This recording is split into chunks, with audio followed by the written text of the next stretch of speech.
O que acontece com quem faz aborto e eutanásia segundo a lei do desdobramento do tempo? Por Miguel Ângelo. Bem-vindos a todos. Hoje volto a trazer comigo Miguel Ângelo. Vocês me pediram muito, então não podia dizer não. Miguel Ângelo, as pessoas te adoram demais. É verdade, porque você explica as coisas super bem. É claro, simples. E bom, a primeira pergunta que quero te fazer é: como você está? Como você se sente? Me sinto bem, animado e muito contente por esta segunda oportunidade de poder falar da teoria do desdobramento do Dr. Jean-Pierre Garnier Mallet, que para mim está sendo um mundo apaixonante de descobertas e de ver a realidade de um jeito como nunca tinha visto antes. Eu percorri muitos caminhos, vi muitas coisas, e sinceramente, o que mais me preencheu até agora foi essa teoria. Pode ser que haja outra coisa no futuro, mas por enquanto, o que mais me atrai e convence é a teoria do desdobramento do Dr. Jean-Pierre. Antes de continuar, quero fazer alguns avisos importantes. A primeira é que houve perguntas nos comentários, que eu vou fazer ao Miguel Ângelo, que talvez sejam questões que Jean-Pierre ainda não tratou diretamente. Mas tentamos apresentar hipóteses sobre o que ele diria em relação a essas questões. E também quero dizer que foram tantas perguntas, tanto as que eu tenho, quanto as que vocês fizeram, que talvez não tenhamos tempo de responder tudo. Mas vamos tentar abordar o máximo possível e não deixar ninguém de fora. E, como sempre digo em todas as entrevistas, se vocês ainda não aprofundaram o conteúdo sobre o desdobramento, não continuem agora. Vão primeiro à primeira entrevista que fiz com Miguel Ângelo. Vou deixar o link na descrição do vídeo. E nada. Miguel Ângelo, vamos à primeira pergunta que foi a mais repetida de todas.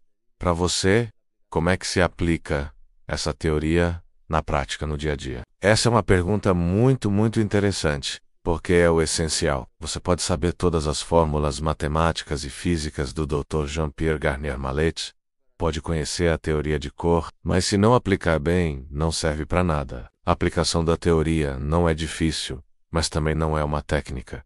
Como dissemos, não é para virar técnica. Então como fazer para não transformar isso em técnica? Basicamente tem duas partes, noite e dia. O que fazemos à noite e o que fazemos de dia. Para mim, o mais importante, 99% da importância da aplicação, está na noite. Na noite, quando estamos inconscientes, o nosso duplo pode agir livremente. Durante o dia, nós atrapalhamos com a nossa vontade, nossos medos, nossas dúvidas, mas se fizermos um bom adormecimento, garantimos uma mudança de memória, uma mudança de informação. Como eu faço? Dou prioridade à noite sobre o dia. Ou seja, não me desanimo muito durante o dia se as coisas não forem como eu gostaria, e à noite dou tudo de mim. Quando vou dormir, coloco a cabeça no travesseiro e penso: acabou.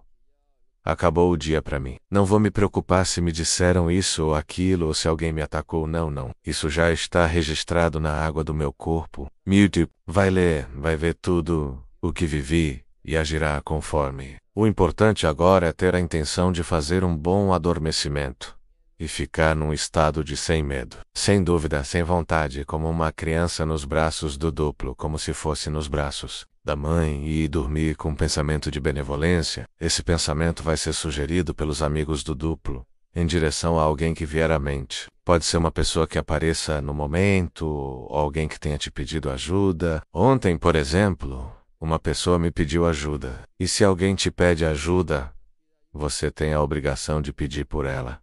Então, antes de dormir, digo: aqui está essa pessoa que me pediu ajuda. Ajude-a da melhor forma possível. Pronto. Já pedi. E então durmo em paz. Se não vier ninguém à mente, peça por sua mãe. Você e sua mãe estão ligados desde a encarnação. Mesmo que ela já tenha partido, vocês continuam ligados. Ela é um recurso de proteção da encarnação e pode te ajudar a fazer um bom adormecimento. Pense numa qualidade que ela tinha. Ela tinha muitas... E diga: você era uma excelente cozinheira, ou como me protegeu durante tantos anos, como um pensamento de benevolência por ela, e então adormeça. O importante é que você adormeça com esse pensamento de benevolência por alguém. Por quem te pediu ajuda, por sua mãe. Se você for mãe, pode ter um pensamento de benevolência pelos seus filhos também, né? Vocês estão ligados. Isso é o mais importante. Depois disso, você dorme e se abandona ao duplo, já explicamos como funciona. Se fizer bem, seu corpo energético vai sair do físico, vai ao futuro, mas não para no futuro. Ele vai ao futuro do futuro, onde há uma porta branca com um cordão de prata. E é puxado para trás, voltando ao passado, para o corpo físico do duplo. O corpo físico do duplo percebe que você chegou e vem com o corpo energético até o seu corpo físico. Ali, ele avalia se você está sem vontade, sem medo e sem dúvida. Mesmo que os amigos do duplo tenham aceitado, o duplo é mais exigente. Se notar uma mínima vontade, medo ou dúvida, ele volta. Mas vamos confiar que isso não vai acontecer. Vamos confiar. Ser otimistas. Se tudo correr bem, ele vai ao futuro, encontra os amigos do duplo, entrega as informações pertinentes, e o amigo do duplo vem até nosso corpo físico e instala essas informações como um programa. Durante o dia, nosso corpo energético vai buscar essas informações. Como dissemos da outra vez, ele tem 5 milissegundos para entrar e sair do corpo durante o dia. Quando termina sono paradoxal, tudo se reverte, e os corpos energéticos voltam aos seus respectivos corpos físicos. A noite é fundamental. Insisto, quem quiser aplicar bem a lei, precisa fazer bem à noite. Se você faz tudo certo durante o dia, mas o duplo não vai ao futuro, não adianta nada. Ele tem que ir ao futuro para instalar os potenciais que são nossos. Imagine que é a primeira vez que o duplo vai ao futuro. Não há nada seu lá. Foi o que Oscar disse na entrevista. Por isso leva, no mínimo, 40 dias de agradecimentos bem feitos todas as noites. Depois desses agradecimentos, o duplo dexa, no futuro, com os amigos do duplo, informações sobre as perguntas que o Criador nos fez antes de nos criar. Então, durante o dia, que fazer? Primeiro, observar como acordamos. Acordamos com medo, com dúvida, com vontade, com dor. Nosso corpo é nosso melhor teste. Se acordamos angustiados, ansiosos, com medo ou vontade forte, talvez não tenhamos feito bem o adormecimento. Mas se acordamos relativamente tranquilo, talvez tenhamos feito um bom adormecimento. Temos que confiar que o dia vai ser melhor que o anterior, porque o duplo deixou as informações com os amigos do duplo. E se nós estivermos dentro da lei, durante o dia, mesmo com trabalhos e outras atividades, se tivermos um pensamento de benevolência por alguém, os amigos do duplo nos entregarão as informações. O duplo não entrega diretamente. Ele não quer correr o risco de que usemos mal. Por isso as informações passam pelos amigos. Mas isso só ocorre se estivermos em benevolência. Se estivermos em malevolência, não recebemos nada. Com o tempo, nossa memória vai mudando. No começo eu dizia, isso é muito lento. Isso não está funcionando. Mas hoje vejo que desde 2020, desde março de 2020, sigo a teoria, ainda estou aqui. O duplo ainda tem potenciais para resolver. Se não tivesse mais, eu já teria ido embora, porque essa não é nossa realidade. Não viemos aqui para fazer fortunas, ter castelos ou carros esportivos. Tudo isso é bom, mas não é o objetivo. Nosso objetivo é resolver os potenciais e voltar para o nosso lugar durante o dia. O importante é se deixar levar pelas circunstâncias. E se surgir um pensamento de crítica contra uma pessoa, ou coletivo, ou alguma situação, o reflexo automático deve ser substituí-lo por um pensamento de benevolência. Se for nos primeiros 30 segundos, ou 1 minuto, a mudança é instantânea. Nem precisa esperar pela noite. Mas se percebermos isso depois de 1 hora, tudo bem. Na noite, o duplo vai corrigir. Quanto menos trabalho dermos ao duplo, melhor, porque há muito o que corrigir. No meu caso, passei a vida toda na malevolência. O duplo nunca foi ao futuro até 2020, menos imagina quantos potenciais eu criei até. Então, e claro, leva tempo. Queda, ciclo, snow 12, signos. 12, signos. 12, queda. E os signos mais distantes exigem até 7 períodos de 40 dias. E isso contando que todos os dias você faz o adormecimento corretamente. E não estamos aqui só para consertar nossos próprios potenciais, mas também dos 108 amigos do duplo, seres que encarnaram no início, no meio e quase no fim da encarnação, mas não conseguiram consertar seus próprios potenciais. Eles só mantiveram a encarnação viva para que nós, agora no final, pudéssemos vir corrigir os potenciais, mas também recebemos a responsabilidade pelos deles. Quantos são? Só o duplo sabe. Pode ser 1 por cada 108, ou 1000 para cada um. Por isso o trabalho é grande para o duplo. Como faço? Basicamente, é isso. Sem técnica, de forma tranquila e natural, como um princípio vital. Fernando, se quiser me fazer alguma pergunta a respeito, pode fazer. Sim, tem uma pergunta que também me fizeram. Que resultados essa teoria trouxe para você? Algum exemplo? Tipo, me sinto com mais paz interior, ou mais saúde, etc., Miguel Ângelo. Bem, houve várias fases. A primeira foi de raiva. Isso não muda nada. Estou pior. Estava melhor antes. Estou deprimido. Não estou fazendo certo. Acontece com muita gente. O importante é não desanimar. Manter.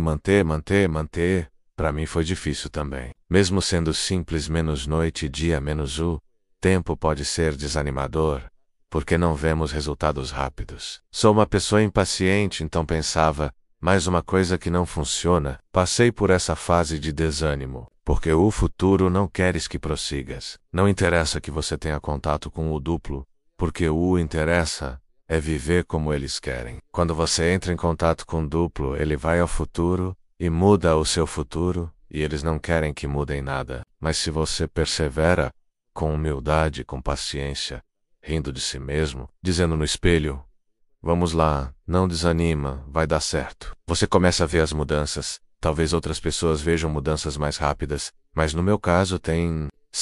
Mas sim, percebi mais paz com o tempo, entendi melhor a teoria, e vi a importância de não ter medo, não ter dúvida, e confiar com certeza no duplo. É difícil confiar em alguém que você não vê, mas ele existe. É seu desdobramento. Ele se desdobrou de você, mas você perdeu a memória. Não lembra como ele era, que corpo físico tinha, qual o seu aspecto. O mais importante é que ele existe, e ele quer entrar na sua vida e mudar sua memória. E isso só se consegue no adormecimento. Durante o dia, infelizmente, há muita vontade, e onde há vontade, o duplo não atua. À noite é quando devemos dar tudo de nós. Ir sem vontade. E ir sem vontade é como já ter feito quase 90%, mas é a âncora mais pesada. É não ter vontade.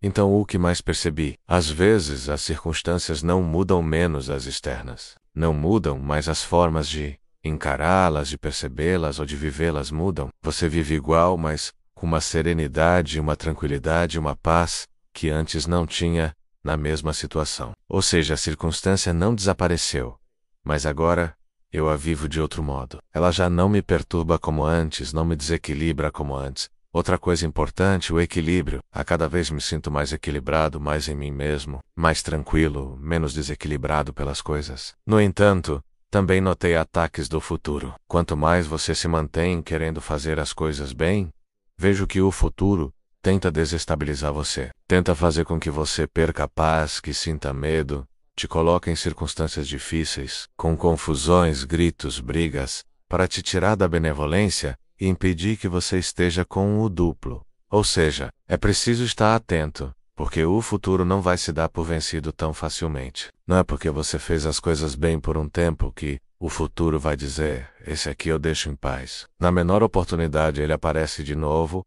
e tenta te tirar do caminho. Isso aconteceu comigo, por exemplo, com o cigarro. Kanye, por exemplo, dizia que fumava um maço por dia durante muitos anos, e depois de um tempo praticando a lei, ele parou. Comigo também foi assim, eu fumava e parei. Mas, de vez em quando, voltam pensamentos que o futuro malévolo tenta colocar, que não vem do futuro amigo, como um cigarrinho agora cairia bem, ou um whisky. Você não sabe como um whisky cairia bem agora. Ou uma cervejinha. Mesmo que você não seja viciado nisso, o futuro quer te levar por esse caminho, para que você volte a fazer o que fazia antes.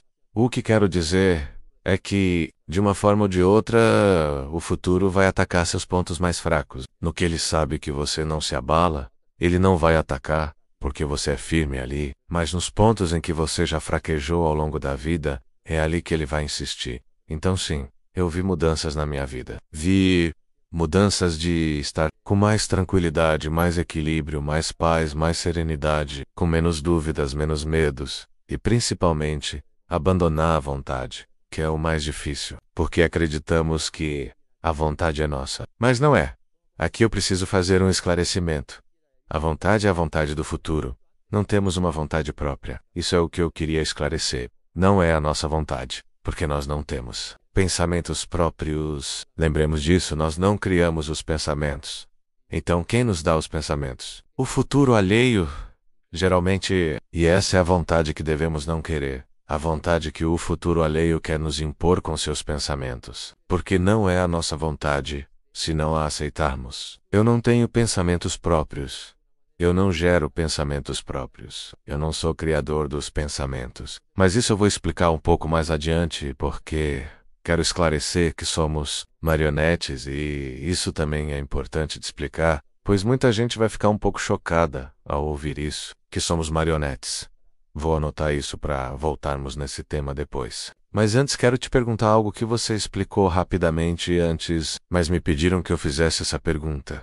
Se você pode explicar de forma mais detalhada como fazer um bom adormecimento. Evidentemente, não existe uma técnica para isso, mas como você faz? Sim, eu já falei um pouco disso no começo. O principal é não transformar isso numa técnica, tipo, faço 2 mais 2 é igual a 4 e pronto. Lembre-se de que tudo é sugerido pelo futuro, ok? Então, o que eu recomendaria a qualquer pessoa que queira fazer um bom adormecimento é, uma vez que você se deita e coloca a cabeça no travesseiro, esqueça o dia, tudo o que você viveu, porque muitas coisas virão à cabeça menos até o filme que você viu à noite, a discussão que teve com sua esposa ou marido, o problema no trabalho. Não se concentre nisso, porque se você dormir com isso na cabeça, você vai direto para o futuro, mas para o futuro alheio. E o duplo não vai.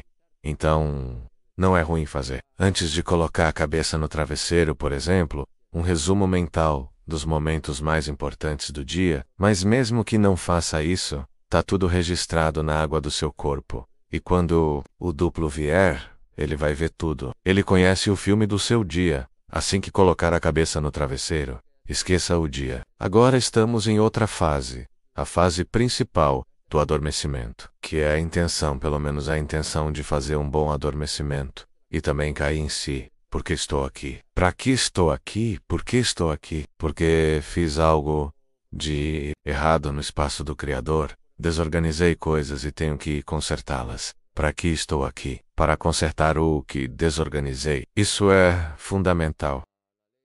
Não é preciso fazer isso toda noite, mas perceber isso de certa forma apaga o que se viveu durante o dia. Você se dá conta de por que está aqui. E para que está aqui? E depois disso, simplesmente busca estar tranquilo, sem medo, sem dúvida, sem vontade. Ou seja, estar ali por um tempo, sem querer nada. Nem curar doenças, nem resolver problemas, nem nada. Só estar ali com um pensamento de benevolência com alguma pessoa e dormir. Também, se alguém te pediu ajuda, por exemplo, apresente essa pessoa, pede ao duplo que ajude essa pessoa. Ou, isso aí, não tiver nada, pede à sua mãe. Agradeça a sua mãe pela ela tem feito por nós e por ter nos gerado a vida, mesmo ela estando viva ou morta. E assim, vá dormir como um bebê que dorme nos braços de sua mãe, sem nenhuma preocupação. Confia plenamente. Com uma confiança, com amor ao seu duplo. Todo o resto será feito pelo duplo enquanto você estiver dormindo.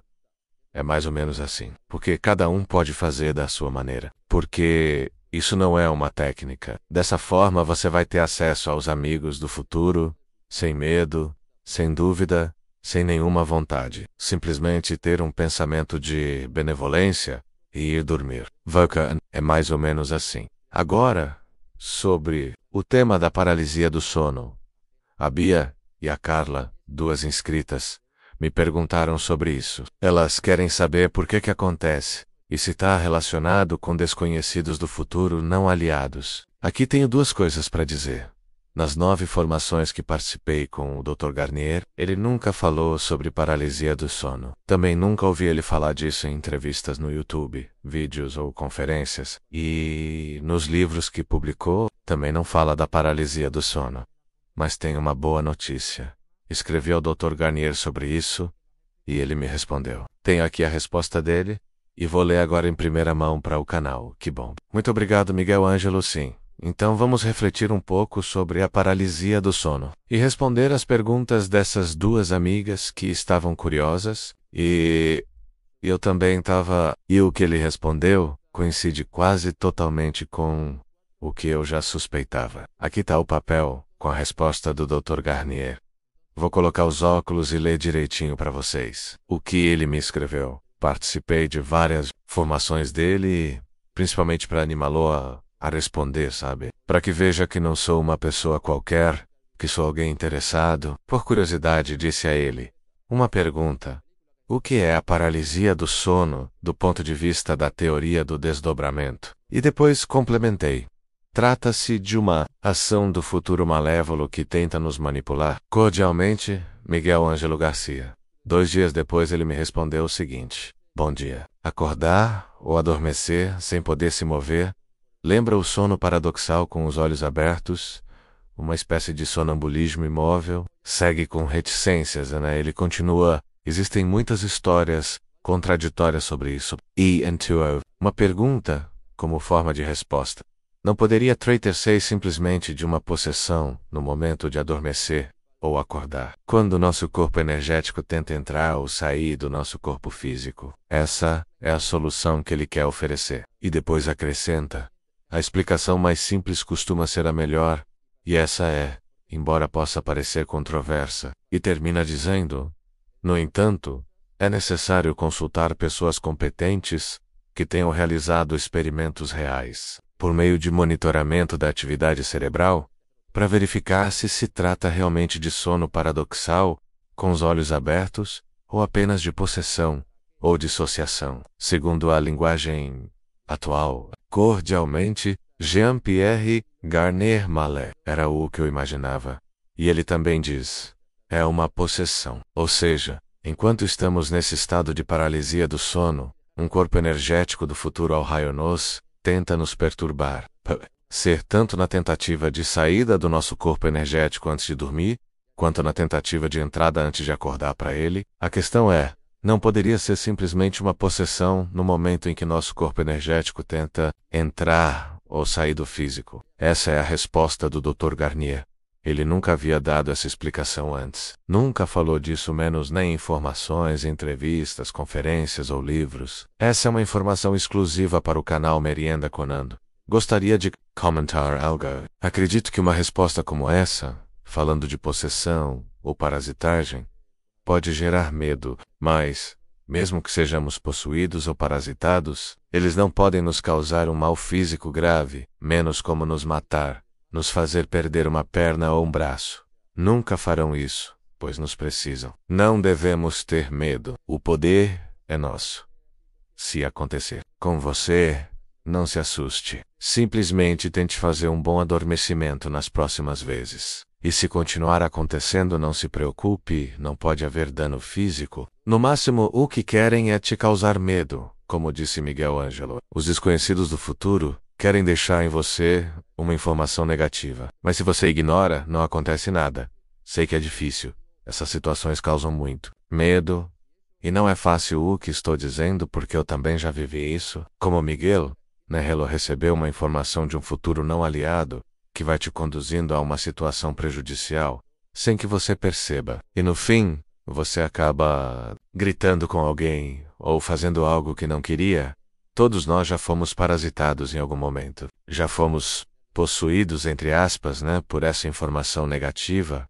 Mas não se preocupem menos. É normal. E jamais poderão nos causar um grande mal, Miguel Ângelo. Quer acrescentar algo? Sim. Na verdade, a paralisia do sono dura alguns minutos. Depois, a pessoa volta ao normal. Não quer dizer que não seja desagradável, mas quero dizer que não dura horas. São apenas alguns minutos, menos. Mas esses minutos parecem eternos, porque o tempo passa mais lento. Você sente pressão no peito, vê coisas fantasmas, ou seres grotescos, que tentam te assustar. Mas fiquem tranquilos. Eu nunca tive paralisia do sono.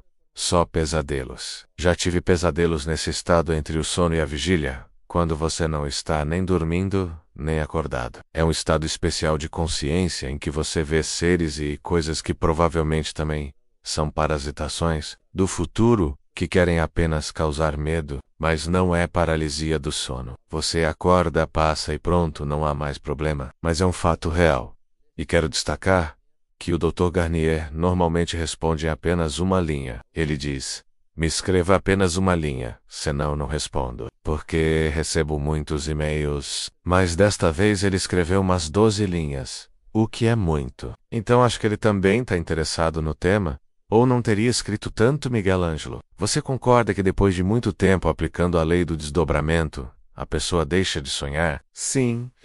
Jean-Pierre Garnier Mallet diz que não devemos dar importância aos sonhos. Já disse várias vezes, porque os sonhos são memórias do futuro, uma realidade diferente da nossa, que não corresponde com a nossa. Então, se damos importância a eles, podemos provocar distorções no futuro. Retroalimentamos coisas que não existem e não fazem parte da nossa realidade, mas que se geram no futuro e depois retornam para nós, mesmo fazendo bem o adormecimento. Às vezes temos recordações de sonhos, mas isso não quer dizer que fizemos um mau adormecimento. É que, ao buscarmos nosso duplo no passado, passamos pelo futuro. E podem ficar imagens presas ao nosso corpo energético, que se manifestam como sonhos, ao retornar ao corpo físico. Podemos ter sonhos recorrentes. Se um sonho for recorrente, por cerca de 40 dias, o Dr. Garnier diz que devemos prestar atenção. Foi assim que Lucille, esposa de Jean-Pierre, recebeu a fórmula matemática da teoria do desdobramento. Ela sonhou várias vezes com isso e contou ao marido, que achava que não era nada, pois ela não sabia nada de matemática ou física. Mas ele, que estava tentando encontrar a fórmula por vias matemáticas complexas, não conseguia, e percebeu que o sonho dela trazia exatamente a fórmula correta da teoria do desdobramento, em homenagem à esposa. Ele passou a assinar Jean-Pierre Garnier Mallet. Antes era só Mallet, porque ela se chama Lucille Garnier. E o sonho dela foi algo recorrente. Provavelmente inspirado pelos amigos do duplo, porque o futuro malévolo não teria interesse que ele descobrisse essa teoria. Portanto, não devemos dar atenção aos sonhos, a não ser que sejam recorrentes. Eu também sonho. Sonho com coisas incoerentes, realidades distorcidas. Porque ao passar pelo futuro, nossa essência se distorce e guardamos essas recordações. Por isso Garnier diz: não deem atenção aos sonhos, não retroalimentem, esqueçam os sonhos. Deixem que desapareçam. Quando eu era adolescente, tive muitos sonhos que depois se realizaram. Durante o sonho eu já sabia que ia vir veloz quando voltasse à realidade. Antes de continuar, Miguel Ângelo, deixe-me dizer algo rapidamente. A teoria do desdobramento não explica tudo. Muita gente faz perguntas esperando uma resposta definitiva da teoria, mas nem Jean-Pierre tem todas as respostas. Ele também descobre coisas com o tempo, e devemos agradecer por tudo que ele já compartilhou, especialmente sobre a importância do bom adormecimento, da benevolência e do porquê e para que estamos aqui. Às vezes somos exigentes com ele, reclamamos que não responde, que foge da pergunta, mas ele não tem obrigação de responder tudo. Agora mudando de assunto. Miguel Ângelo, vamos deixar o tema do sono e falar sobre as criaturas imortais. O que são exatamente energia? Informação, consciência? Jean-Pierre disse, na entrevista anterior, que elas têm corpo físico e energético. Mas o que são exatamente? As criaturas imortais são o desdobramento do Criador. Em princípio, o primeiro desdobramento. O Criador está fora do nosso horizonte de observação, menos no tempo menos, e se desdobra em milhares de milhões de criaturas imortais. Somos do próprio Criador. E como o Criador tem corpo físico e energético, as criaturas também têm, não são animais. Porque a criação de animais, vegetais e minerais veio depois menos no Éden, no tempo 5 menos, e foi obra das criaturas imortais, Adão e Eva, e os primeiros. Portanto, não são animais. Não sabemos como é o corpo físico delas. Mesmo sabendo quem fui, não lembro como era meu corpo físico imortal. Nem o dos outros. Nem mesmo o do meu duplo. Mas já vi meu duplo porque estive com ele antes de encarnar, então acredito que seja mais um corpo energético, glorioso, com muita energia. Mas a forma Não sei. Certamente não tem nada a ver com um mamífero. Não é o animal. Mesmo se tivéssemos encarnado como um golfinho, o corpo imortal não seria um golfinho. As criaturas imortais são outra coisa, menos são desdobramentos do próprio Criador. E o Criador não é um animal. Ele é energia, então? Acredito que sim. Tende mais a algo muito sutil. A um corpo glorioso, um corpo sutil. Não quero dizer corpo energético, porque o corpo energético e o corpo físico se complementam, mas um corpo cheio de glória, cheio de majestade, cheio de poder, cheio de energia, cheio de transparência, um corpo cuja forma não sabemos qual. É porque nunca vimos nenhum aqui nesta terra com resmolose, porque são nós mesmos. Você, Fernando, é um corpo, você tem um corpo energético no tempo 4, do espaço do Criador. Você o deixou lá e tá aqui com seu corpo de macaco e com seu corpo energético, mas seu corpo de mamífero vai desaparecer um dia e seu corpo energético voltará ao corpo original, ao corpo físico imortal. Como são? Jean-Pierre Garnier nunca disse, nunca explicou como são, qual a forma. Ele diz que é um corpo físico e que tem um corpo energético que o desdobramento do Criador das criaturas imortais se desdobra em duplos. Mas a aparência, não temos uma foto. Entende o que quero dizer? Não sabemos. Mas que fique claro, não é um ser humano, ou seja, não é um ser humano no sentido de mamífero como somos nós. Também é importante dizer que os corpos físicos, imortais, as criaturas imortais, são seres andrógenos, ou seja, não têm sexo. Assim como nós, aqui em um corpo animal, podemos ser do sexo masculino ou feminino e pender mais para um ou outro. Lá, no espaço do Criador, não há sexo. Todos somos iguais. Além disso, também não há linhagens. Não há mães, pais, filhos, tios, cunhados, etc. Lá, todos somos iguais. Aqui, acomodamos um pouco essa realidade para sobreviver e realizar a encarnação e o fim do ciclo. Mas lá é completamente diferente. Não há sexo, porque não somos animais. Não há parentesco, ou seja, quem é nossa mãe, por exemplo, aqui fazendo o papel de mãe, é uma criatura imortal, amiga de lá, do espaço do Criador, mas que não tem nada a ver com a função que faz aqui. Aqui você pode fazer o papel de mãe, filho, irmão, tio, cunhado, sobrinho, mas lá não existe parentesco nem sexo. Resumindo, não sabemos o aspecto que tem, porque ninguém nos disse, nem mesmo Garnier disse algo sobre isso. Ou seja, não, creio nem que ele saiba sinceramente. Depois, Jean-Pierre comentou alguma vez que aqui veio gente aqui para a Terra por curiosidade ou até para passear. Quero que você me esclareça isso melhor, porque essas pessoas que vieram por curiosidade ou para passear não vieram para corrigir futuros potenciais, mas simplesmente para ver como tudo isso evolui. Bem, isso precisa ser compreendido corretamente, porque nunca foi dito dessa forma por Garnier, exceto na última entrevista com Joshi Lucica, em 14 de março deste ano. Foi a primeira vez que ouvi que havia seres que vinham por amizade ou curiosidade. Então, quando saímos do espaço do Criador, saímos porque não tivemos escolha, porque nos autos-expulsamos de lá ao criar um potencial que não era bom para o coletivo telepaticamente. Existe um mecanismo de auto-expulsão, então não tivemos opção, tivemos que sair e encarnar neste ciclo de desdobramento para corrigir os potenciais. Pode-se dizer que há duas funções principais. Vi para manter a encarnação no início, no meio e quase até o fim. V para corrigir os potenciais, que é no final do ciclo, no Apocalipse, onde estamos agora. Mas aí Joshi Lucica puxou de Garnier que alguns saíram do espaço do Criador por amizade ou simples curiosidade. Apenas para fazer uma experiência, tipo, vou sair e ver o que há por aí. Um verdadeiro aventureiro que não precisava sair, mas disse, eu também vou ver o que acontece. Alguns foram por amizade, porque tinham amigos que haviam saído, e outros por curiosidade. Só que Garnier não explicou muito mais sobre isso. E o problema é que esses que saíram por amizade ou curiosidade não puderam voltar depois, e agora estão na mesma situação que nós. Terão que encarnar e tentar resolver seus potenciais, porque, mesmo que não tenham gerado um potencial de autoexpulsão, ao estarem aqui antes de encarnar, acabam gerando potenciais negativos e agora tem que consertá-los. Ou seja, aqueles que vieram por curiosidade se deram mal, Como se diz, a curiosidade matou o gato.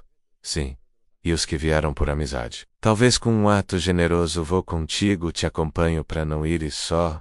Foi um ato louvável, mas um pouco insensato, porque agora se colocaram numa situação difícil de retorno. Miguel Ângelo, acho importante trazer também um comentário de uma inscrita, acho que era Carla, que dizia: a teoria do desdobramento não me passa a sensação de amor, de tranquilidade, me deixa angustiada. Parece que se você não vive a benevolência quase o tempo todo, e não adormece bem, você não se salva. E se o seu duplo não conserta todos os futuros potenciais, você volta aqui de novo. É tudo muito complicado. E eu, do meu ponto de vista, quero que você diga o seu também como teólogo, porque você também é teólogo, não acredito nisso. Eu acredito em Deus, acredito no Criador. E penso, Ele não pode ser tão exigente conosco. Sabe que ser humano não é fácil, e que alcançar a salvação também não é fácil. Então acredito que Ele vai nos perdoar muitas coisas quando tudo isso terminar, e que muito mais gente se salvará do que Jean-Pierre diz.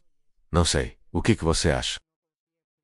Bem, Jean-Pierre é mais benevolente do que se pensa. Nas formações SOS ele disse duas coisas muito importantes. Não sei se já mencionei, mas vou dizer agora: se uma pessoa, antes de morrer, tem um pensamento de benevolência, ela se salva, mesmo que tenha sido malévola toda a sua vida. Se naquele instante da morte, por exemplo, ela lembra do pai ou da mãe, e tem um pensamento de benevolência, vai direto para o duplo. Ou seja, apesar de uma vida cheia de erros e malevolência, é como o episódio do ladrão arrependido na cruz, com Jesus.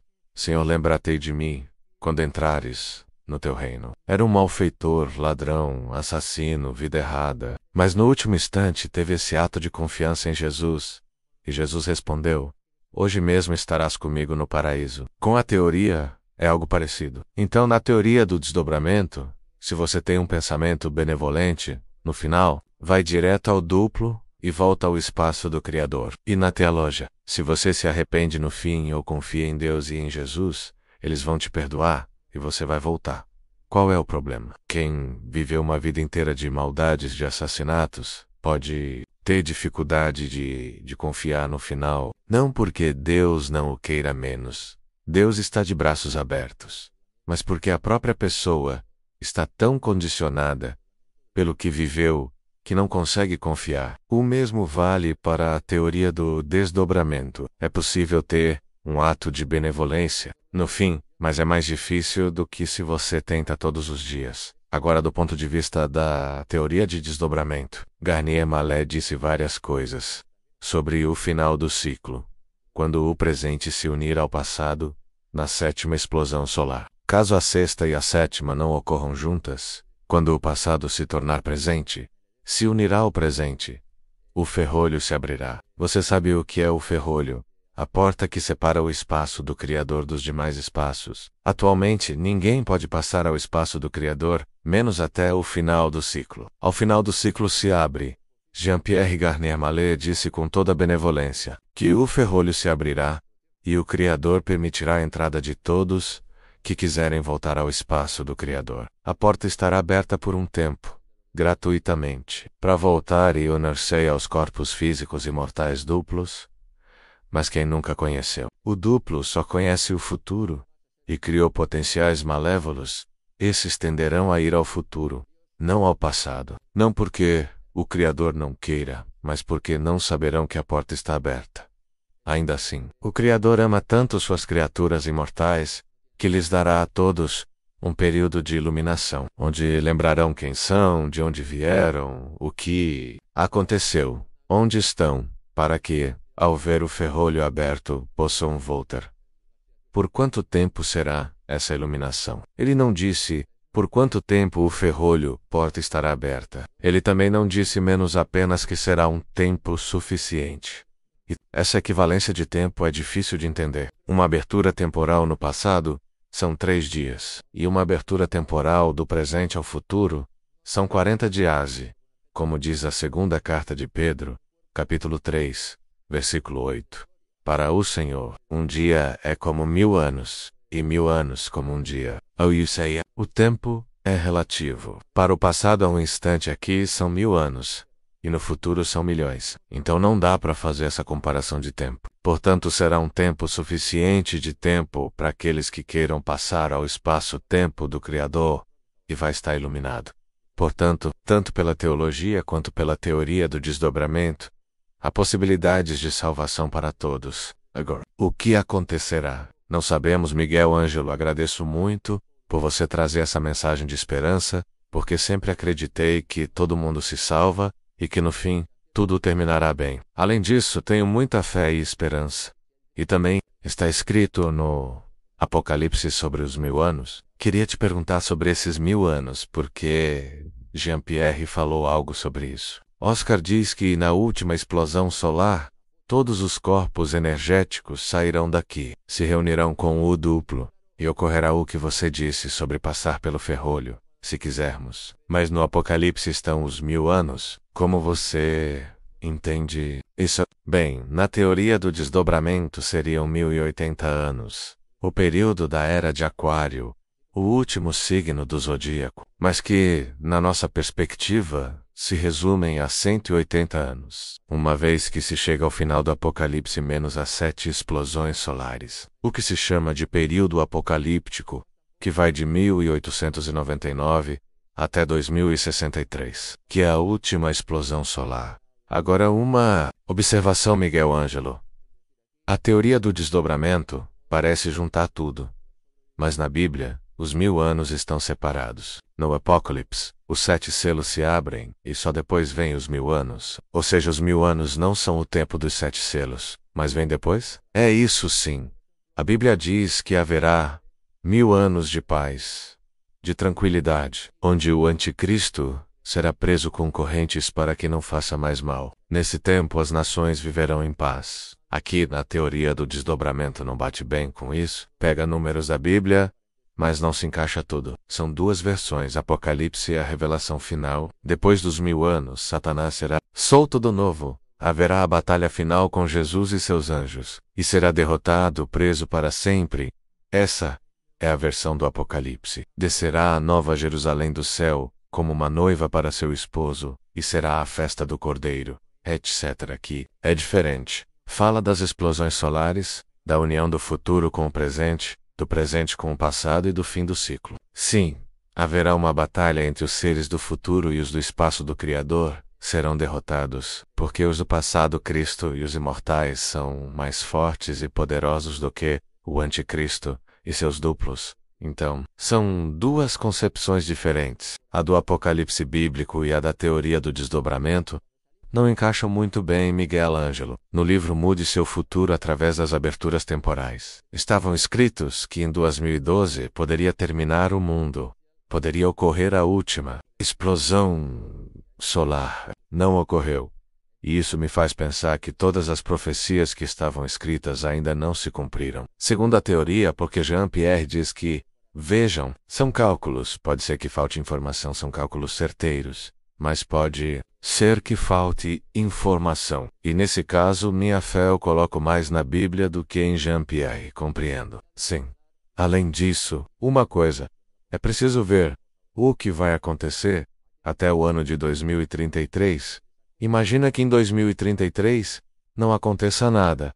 Imagina, minha impressão, já comentei várias vezes no canal, é que não vamos ver literalmente os desconhecidos do futuro, mas que eles se manifestarão, como já estão fazendo, através de nós. O que acontece é que será de forma mais evidente, talvez, ou terão mais capacidade de nos enviar informações ou algo assim.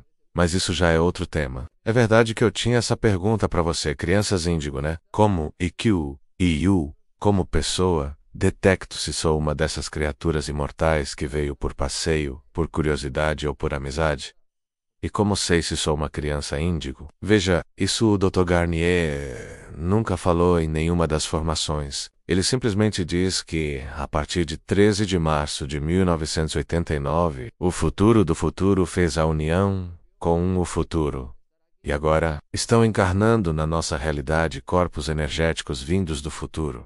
Então eles têm uma aura de cor índigo ou violeta.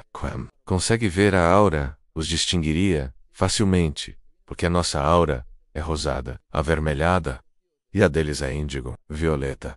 Mas o que acontece também é que eles se detectam porque não têm os mesmos sentimentos que os humanos. Eles não têm, são duros, ásperos, são pessoas que não se importariam em matar os pais, etc. É complicado. Ao fazerem isso, diz Garnier, estão se suicidando, porque o que eles querem é de alguma forma voltar ao passado. E por isso, encarnam numa realidade anterior à deles. Mas ao fazerem isso, se descompensam, se desequilibram e também se desintegram um pouco. No livro Mude Seu Futuro, através das aberturas temporais, fala-se das crianças índigo e da dificuldade que os pais têm de lidar com esses filhos, porque eles conhecem tudo o que vivemos e vamos viver, pois já viveram isso na realidade deles, no futuro do futuro. Isso é outra coisa que as pessoas não sabem. O futuro conhece tudo o que vivemos e o que vamos viver, porque eles já viveram. Lá eles conhecem todas as nossas possibilidades, menos mesmo que a gente não viva menos, mas eles sabem. Então, o que vamos viver para eles é bobagem. O que eles querem é dominar o mundo, entende? Vem para dominar, para nos parasitar mais, controlar. Como o futuro ainda não se manifestou como deve se manifestar, eles são como uma vanguarda. São uma vanguarda de pessoas que têm 30 e poucos anos, certo? Desde 1989, o dos rimas intoleros em 2012. Os primeiros encarnaram. Voltando à questão de como distingo-los, sobretudo porque eles não têm caridade, não têm esse amor. São mais duros, mais frios e sobretudo pela aura. Quem consegue ver a aura, verá um campo energético colorido ao redor da pessoa. Se for índigo ou violeta, já sabe quem são. Se for rosado ou avermelhado, também. Sobre o futuro, Garnier Mallet sempre diz que, quando acontecer a sexta explosão solar, ou a sétima, sobretudo a sexta, eles vão se manifestar como são, no nosso tempo. Ou seja, ele não diz que vão aparecer em outras pessoas, não. Ele diz, vão aparecer os duplos tal como são. Isso é o que ele diz. Eu só retransmito para ser fiel à sua mensagem. Como os planos do futuro e do presente vão se justapor, eles vão aparecer. Pode ser que já estejam aqui, mas como se movem em velocidades mais rápidas, não os vemos. Oscar dá um exemplo bom com a roda e a formiguinha, que quando a roda está girando rápido não se vê, mas quando desacelera, vemos a formiga. Aqui será o mesmo. Quando o tempo desacelerar, vamos vê-los, vamos ver os duplos do futuro, ver se eles têm alguma base na Lua, em Saturno, ou aqui mesmo. Vamos ver suas naves. Outra coisa importante, a tecnologia deles está centenas de milhares de anos à frente da nossa. Tiveram tempo de se desenvolver. Tenha em mente que um ano de uma abertura temporal nossa são 40 dias lá. Imagina, 1 hora aqui são 1000 anos lá. Dá para calcular aproximadamente quantos anos de vantagem eles têm. Se soubermos os anos, podemos deduzir até onde evoluíram. Mas me pediram para não dizer. Te pediram para não dizer. Sim, porque Garnier não falou isso exatamente, mas dá para calcular com uma regra de 3 simples. Só que me disseram para eu dizer aquilo. Para o Senhor, um dia é como 1000 anos, e 1000 anos como um dia, para mostrar a diferença entre um dia e 1000 anos. Ou seja, milhares de anos de vantagem, e o corpo físico desses duplos também evoluiu. Sim, são duplos, criaturas imortais que estavam no espaço do Criador, depois vieram para a nossa situação, estavam aqui como nós, e como não resolveram o problema, não consertaram seu futuro, foram reencaminhados ao futuro. Mas também são duplos, como nosso duplo, e têm o mesmo corpo físico e energético, são corpos de duplos. Eu tenho dificuldade de imaginar, porque não sabemos como é fisicamente um duplo, então como vamos vê-los? Mas eles vão aparecer, e então sim, você vai ver. Porque vai ver algo que não estava ali antes. Vai ver algo que não é um ser humano. E dirá, é isso que apareceu aqui de repente? Você vai ficar pasmo. E com a tecnologia deles vai dizer, mas o que é isso? Isso é uma invasão? É uma invasão, mas já física. Não mais por pensamentos ou por encarnações energéticas, mas pela presença física deles. É o que Garnier diz. Presença física deles na nossa realidade, sim. É o que Jean-Pierre diz, né? Mas me custa muito acreditar que vai ser assim. Acho que muita gente desmaiaria de susto cairia dura no chão, sem entender nada. Me parece muito estranho. Eu te digo o que Garnier diz.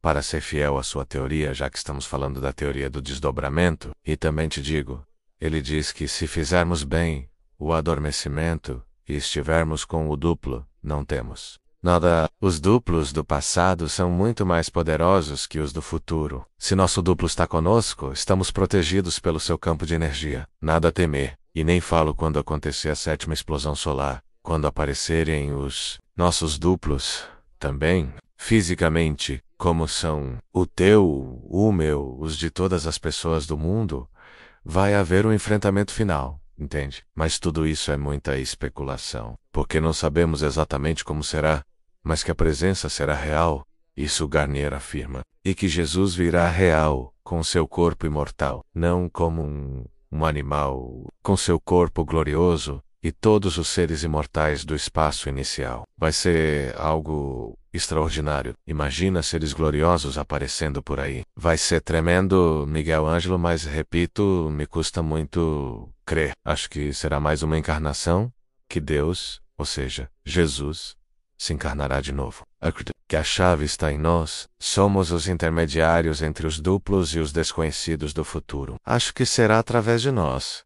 Mas também te digo, a Bíblia e a teologia profetizam que, no fim da história, Jesus virá glorioso com todos. Ou Susan Ross, também gloriosos, fisicamente à terra, para lutar contra o anticristo e seus demônios, e com sua aparência verdadeira, não como uma encarnação.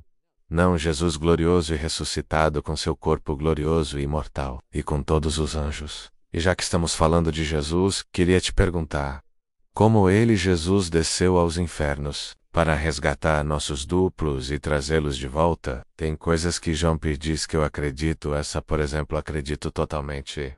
Faz todo o sentido, mas imaginar como foi é praticamente impossível. Ele nunca explicou isso. Nem no livro Mude Seu Futuro através das aberturas temporais, nem informações ou entrevistas. Sabemos o que ele fez, mas não como ele fez. Essas questões dos duplos e das criaturas imortais são assuntos sobre os quais nós, ao perder a memória, apenas especulamos.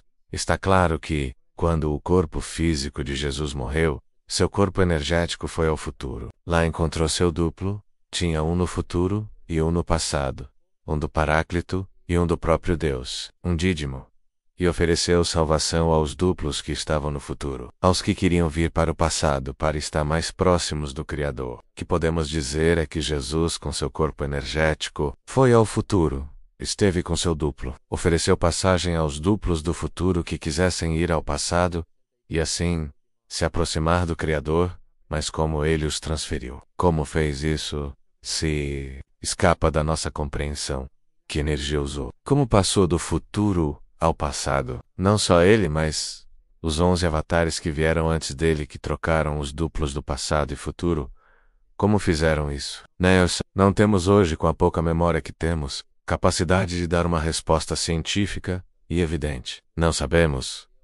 Garnier diz que a fé não serve para nada, mas para essas coisas, parece que precisamos de fé? Não, pois é exatamente a pergunta que me faço, e que outros também me fizeram. O que é o máximo que podemos extrair dos estudos acadêmicos e da teoria do Dr. Garnier, de suas fórmulas matemáticas e deduções matemáticas e físicas? E, possível tirar toda essa metafísica daí? Seria preciso estudá-las a fundo. Dá para tirar toda essa aparência religiosa, toda essa parte histórica, porque as fórmulas matemáticas são o que são. Elas demonstram o que são e suas consequências.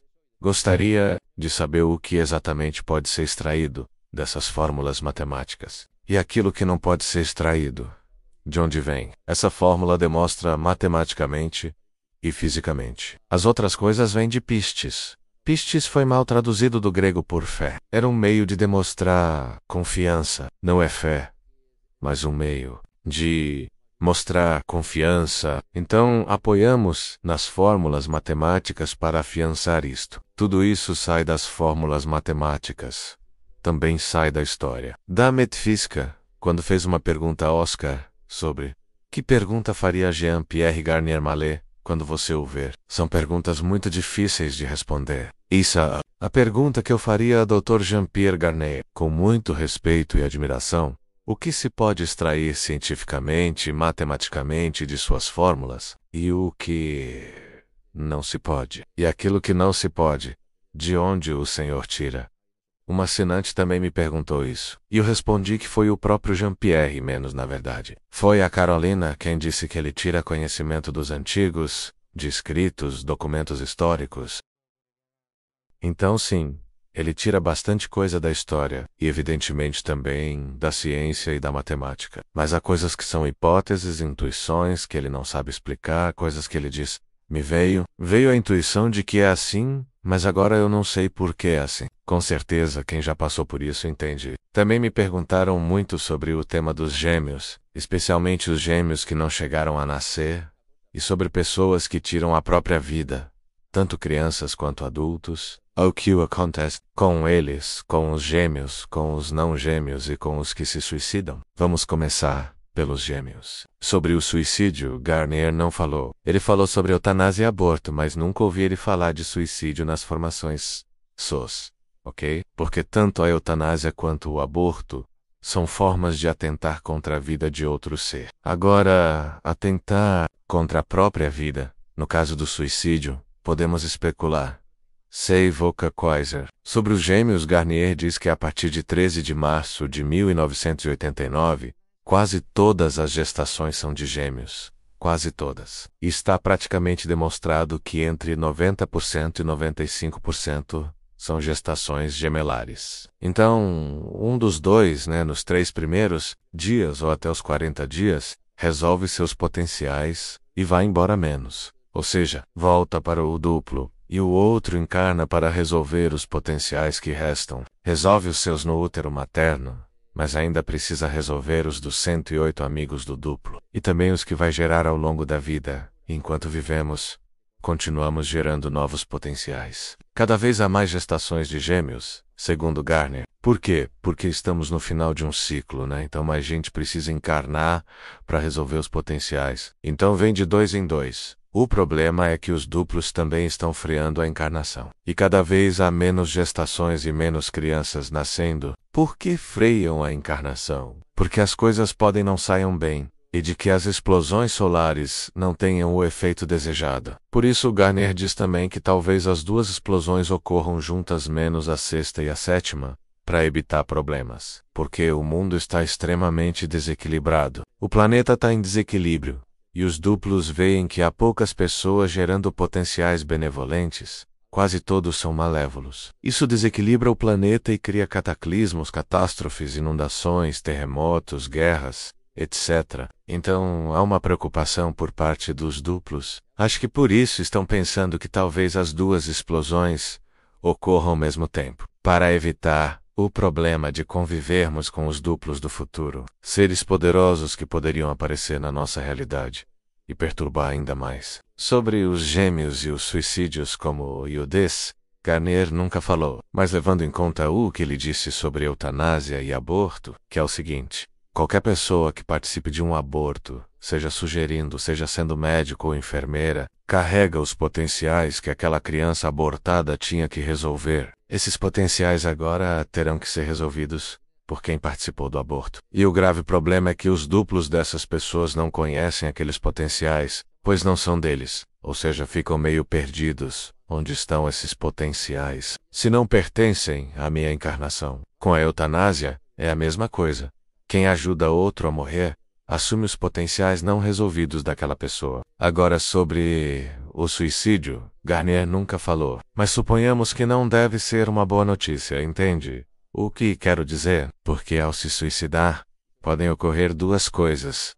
Que você volte ao duplo, talvez por ter tido um pensamento benevolente, e ele te envie de volta em 3 dias. Mas se você já foi cremado ou enterrado, o corpo físico já não está disponível. Então o corpo energético pode ficar vagando, como fala o Oscar e o próprio Garnier, menos corpos errantes, o que muitos chamam de fantasmas, que não têm um corpo físico, e ficam entre 2 mundos. Outra possibilidade é que, como diz Garnier, a pessoa fique presa no futuro, com os potenciais não resolvidos, e sem possibilidade de resolvê-los, já que está morta. O duplo já não poderá ir ao futuro resolver, porque o vínculo foi cortado. Uma situação muito complicada, a menos que, como dissemos no início, quando o cerrojo porta se abrir, o Criador possa dar uma nova oportunidade a todos, inclusive aos suicidas.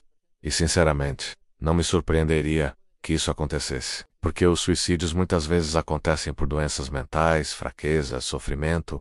Eu tive 2 amigos que se suicidaram. Um se jogou da sacada 2 vezes, menos morreu na segunda. Tinha transtorno psiquiátrico. O outro tomava remédios e sempre chamava a ambulância, depois levavam para o hospital, lavava o estômago. Ele se recuperava, mas um dia tomou tantos que não deu tempo e morreu. Também era doença mental. Então acredito que, nessas situações de fraqueza, em que a pessoa não está 100% consciente, eu acredito que o Criador possa ter uma ação especial. Poucas pessoas não se suicidam por maldade, mas por doença ou dor. Isso também conta, talvez, assim como no aborto ou na eutanásia, outras pessoas herdem os potenciais e possam resolvê-los. Talvez algo em outra parte do mundo resolva esses potenciais. Sim, mas isso são hipóteses. É minha própria interpretação. Não sabemos. Se Garnier tivesse falado, eu diria. Mas ele nunca falou sobre suicídio. Pelo menos nas formações que eu assisti.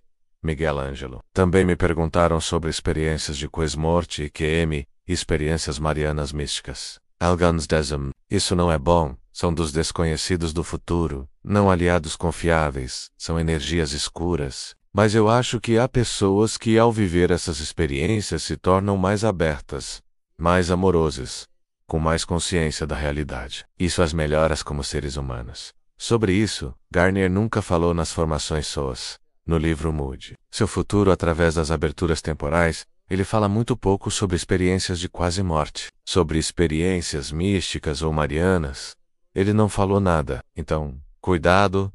Isso é o que eu penso. Não o que Garnier disse, repito. Garnier não disse isso. Se tivesse dito, eu diria. Ele falou isso, isso, isso. Você pode concordar ou não, mas ele falou. Agora, sobre essas experiências místicas, para mim, é como a reencarnação, menos acho que o futuro tenta, de alguma forma, nos afastar do duplo e da teoria do desdobramento, colocando essas crenças e experiências. Eu mesmo tive experiências quase místicas aos 22 anos, logo que terminei a faculdade de engenheiro técnico industrial. Nunca atuei na área porque tive uma espécie de conversão. Poderia dizer que era Santa Teresa de Jesus, ou poderia dizer que era uma oração de quietude, uma oração de união. Foram experiências inesperadas, que não sabia como interpretar. Como só conhecia o catolicismo, interpretei por essa ótica. Se eu fosse budista, hinduísta, muçulmano, teria interpretado de outra forma. Essas experiências duraram uns 3 meses, e depois nunca mais voltaram, mas me levaram a buscar, a fazer um caminho interior. Fui a mosteiros, procurei monges, vivi experiências em monastérios da Espanha e do exterior, mas nunca encontrei aquilo que eu tinha vivido dentro de mim. Nunca me senti satisfeito com o que vi nos mosteiros, e por isso nunca fiquei. Essas experiências me desencaixaram completamente da vida anterior, dos meus planos e projetos. Passei anos muito difíceis, com ansiedade, angústia, sem pertencer a lugar nenhum. Você estava no mundo, mas não era do mundo. Sim, quando uma pessoa não está enraizada em nenhum lugar, é uma pessoa sem alma e vive angustiada, porque não tem uma paz profunda, ter uma tranquilidade, não sentia bem em lugar algum. Havia uma inquietude, uma intranquilidade. Isso não me preenche, aquilo também não. Busco por aqui, não é por ali, também não é. Tudo isso não procede de um equilíbrio, entende? Depois estudei teologia, fiz doutorado, dei aulas, mas nada me convenceu completamente, não me sentia bem. E o que mais me convence hoje é a teoria do desdobramento. Não sei até quando, mas por enquanto é o que mais me convence. Por ter base científica e matemática, algo que não é só acreditar por acreditar, mas que pode ser demonstrado. Voltando às experiências marianas e místicas, como teólogo, diria que são manifestações de Deus que mostram como o ser humano pode se divinizar e alcançar a união com Deus. Como fala Santa Teresa, menos um matrimônio espiritual. Cada religião vai dar seu nome, nirvana, paraíso, etc. Mas, desde a teoria do desdobramento, eu questiono essas experiências. Assim como questiono a reencarnação. Garnier não acredita nela. Ter que voltar aqui outra vez seria algo muito lamentável. Isso aqui é uma cloaca imundo, esgoto, como ele diz. Número, lugar que não é nossa realidade. Temos que sair daqui e voltar ao nosso verdadeiro lugar.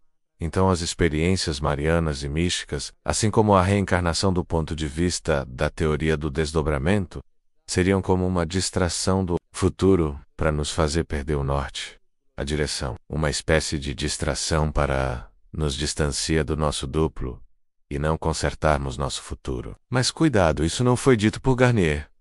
É só uma especulação minha. Podem mandar um e-mail para ele e perguntar sobre isso. E também sobre a paralisia do sono. Inclusive, é das coisas que mais me chamou a atenção, é a paralisia do sono. Depois sobre as ECMs, experiências de quase morte que estão sendo muito investigadas a nível científico. Há inúmeros, eu as acompanho muito. Há grandes doutores e grandes cientistas estudando isso, como o Dr. Samparnia, Peter Fenwick, Penny Sartori, o Dr. Pim Van Lommel. Aqui na Espanha, a doutora Lujan. Há outros como o Dr. Gaona, outro que agora não me lembro o nome, mas publicou um livro sobre a superconsciência, a supraconsciência, Manuel Sanha, ou Sansegarra, ao Wilson. Estão estudando muito as ECMs cientificamente, estão fazendo uma série de investigações impressionantes sobre como a consciência sobrevive depois da morte física. Inclusive, Samparnia, que trabalha em Nova York, fez um estudo com, parece-me, 24 médicos de diferentes hospitais do mundo, no qual afirmou o seguinte: é possível recuperar uma pessoa que entrou em parada cardiorrespiratória e morte cerebral? É possível recuperar o cérebro até 1 hora após a morte? Um estudo feito há uns 6 meses, saiu há pouco tempo, também foi divulgado por Iker no programa Quarto Milênio, e ele mostrou o documento e fez uma entrevista. Eu tenho essa entrevista gravada também, do Quarto Milênio, onde ele entrevista Samparnia, e isso tem que nos levar a uma série de implicações éticas e morais, porque há muita gente que gosta de transplantar órgãos, e mal a pessoa morre, já querem tirar o rim, o coração, os pulmões. Mas claro, se agora, com os estudos atuais, vemos que essa pessoa pode ser recuperada mesmo em parada cardiorrespiratória e morte cerebral. Até 1 hora depois, deveríamos esperar pelo menos 1 hora para confirmar que essa pessoa realmente morreu, ou até mesmo os 3 dias agora que conhecemos a teoria do desdobramento, deveríamos esperar 3 dias. Sim. Bom, agora não estamos falando da teoria do desdobramento, né? Estava falando apenas em nível científico. Agora vou passar à teoria do desdobramento. Mas, cientificamente, deveríamos esperar um tempo, porque essa pessoa poderia reviver, e se poderia reviver, e se já retirou o coração, os pulmões e os rins, ela já não vai reviver. Então as implicações éticas e morais que isso poderia ter são grandes. E depois, na teoria do desdobramento do tempo e do espaço, menos no livro de Garnier Mallet, Mude Seu Futuro através das aberturas temporais. Ele fala um pouco sobre as aberturas temporais e diz isso, que há pessoas que entram em parada cardiorrespiratória e, bem, se encontram com um ser de luz, que ele chama de o duplo, e que o faz retornar à Terra, porque parece que ainda não terminou de consertar os potenciais. E volta com essa missão, não é? Transformado, com a ideia clara de uma mudança de vida, uma mudança de perspectiva, um enfoque diferente da sua vida. Já não é uma vida tão materialista, mas uma vida mais espiritual, com objetivos mais concretos. Se foi o duplo, então, ele deixou as ideias claras, os trilhos bem definidos, sobre o que essa pessoa tem que fazer, não é? Não perder mais tempo, tentar consertar os potenciais, etc.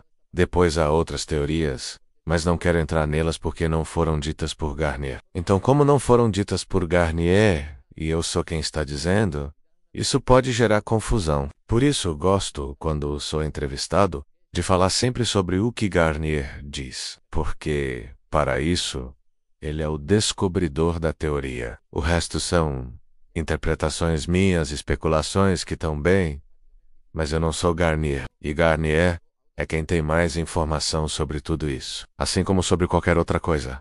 Se você fizer uma pergunta a ele sobre as experiências marianas e os fenômenos místicos, ele certamente vai te responder assim como me respondeu, sobre a paralisia do sono, e o faz com prazer menos, a não ser que às vezes entre numa paranoia pequena ou o que for, e ele não te responde porque deve receber tantos e-mails que às vezes está sobrecarregado, né? Ou talvez seja uma pergunta que o parece incomodá-lo, ou ele pensa, quem é que está me perguntando isso? Não sei, mas essa parece que ele gostou e respondeu, hein? E respondeu bastante. Também tem o fato de que ele te conhece. Você já foi a várias formações dele, sabe, certo? Sim, mas ele não associa meu rosto. Quando eu digo que sou fulano de tal, que fui a algumas formações, ele fica tipo, quem será esse cara? Mas ele não sabe quem eu sou, entende? Por isso muitas vezes ele não responde, porque não sabe quem está do outro lado do e-mail. Não sabe se é alguém que realmente está envolvido com a teoria, que tem real interesse em Epifândala, ou se é só alguém curioso, ou que vai distorcer as coisas depois, ou o que for. Por isso, sempre que escrevo, deixo claro que participei de 9 formações. Não é para me gabar. É para que ele saiba que estou muito interessado na teoria. Estive com ele 9 vezes. Se faço essa pergunta é porque realmente quero saber, entende? Então as EICMES experiências de quase morte são muito importantes. Mas geralmente se forem EICMES autênticas do passado, e isso é importante destacar, se forem menores que o período de 3 dias, pode ser que não sejam do passado, certo? Mas do futuro, que tenta nos parasitar, nos enganar, porque realmente uma abertura temporal dura 3 dias aqui, entendeu? Não se pode voltar antes dos 3 dias. Se você volta depois de 8 horas ou 5 minutos, ou 8 minutos, parece que o now foi ao passado, entendeu? Não estou dizendo que isso é palavra de Garnier. Em menos cuidado. Isso eu estou dizendo por uma lógica que construí. Porque se são 3 dias o tempo para ressuscitar e você volta antes, parece que não. Ou talvez sim, mas parece que não. Estou apenas lançando como hipótese, certo? Isso Garnier não disse, que fique claro. Miguel Ângelo e sobre as lembranças de vidas passadas. Eu também não acredito na reencarnação, mas é verdade que tem muita gente que diz que foi muçulmano, templário, que viveu na época dos egípcios. Eu penso que isso é informação dos desconhecidos do futuro, né? Aliados ou não. E Garnier falou algo sobre isso, sim, falou. E fala com frequência, porque essa pergunta aparece sempre nas formações. A reencarnação aparece quase sempre. Que a reencarnação é uma crença muito presente no Oriente e depois foi sendo adaptada ao Ocidente, de forma mais matizada, porque não carrega toda a filosofia hinduísta, mas sim a cristã. Mas Garnier já disse que para ele a reencarnação não existe e que essas memórias de vidas passadas, curiosamente, todos foram faraós, pessoas importantes, Cleópatra. Todo mundo foi Cleópatra. É impressionante. Poucos dizem que foram limpadores de fezes, e havia centenas de milhares dessas pessoas no passado. Era um trabalho muito comum, ganhavam a vida com isso, e nenhum diz que teve essa ocupação. Todos foram grandes personagens. E outra coisa, Miguel Ângelo, se hoje é homem, em todas as vidas passadas, também foi homem, nunca mulher, e vice-versa. Isso também é curioso. Garnier diz que todas essas memórias são colocadas pelo futuro, justamente para nos distrair do que é realmente importante, como eu disse antes, das experiências místicas, marianas, aparições de santos, etc. Lembre-se, se algo aparece agora, vem do futuro. O passado ainda está fechado, não pode nos visitar ainda, segundo a teoria do desdobramento VM do futuro. Então imagine com que intenções para nos enganar, nos distrair, nos tirar do caminho. As lembranças de vidas passadas e pensamentos relacionados são colocados pelo futuro, para confundir, distrair, nos afastar do que realmente importa, que é nos reunirmos com nosso duplo todas as noites. Isso Garnier disse, certo? Miguel Ângelo, eu faço piada com isso, mas é com respeito. Se alguém aí teve uma experiência dessas, desculpe, mas me parece tudo muito estranho. Além disso, essas memórias sempre surgem com hipnose, meditação profunda, menos técnicas ligadas aos desconhecidos do futuro, não aliados. É muito fácil ser parasitado por aí. E de fato, não parece algo vindo do duplo. Tamam Taidi. Mesmo que o passado não esteja aberto, acho que sim. O duplo pode se comunicar de alguma forma menos por meio dessas experiências místicas que comentei. Porque veja, Pessoas como Santa Teresa tiveram essas experiências. Javier Meloni também. E ele virou puro amor, com uma evolução espiritual impressionante. Ampliaram tanto a consciência que a mudança é incrível, para melhor. Então, não acho que todas as experiências místicas sejam ruins. Não quero dizer que são boas ou más. Garnier apenas não falou sobre isso. E ele sempre disse claramente: o duplo não se comunica diretamente conosco. Ele nunca nos dá informações tipo Miguel Ângelo, faça isso, ou Fernando, amanhã você deve fazer aquilo, senão vai cair uma pedra na sua cabeça. Não.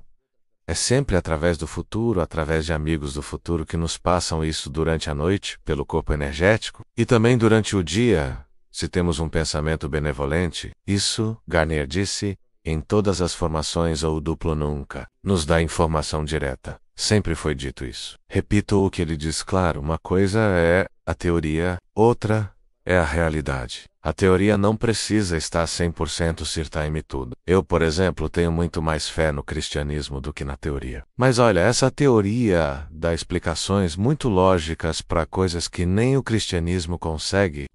Por isso gosto de aprofundar nisso.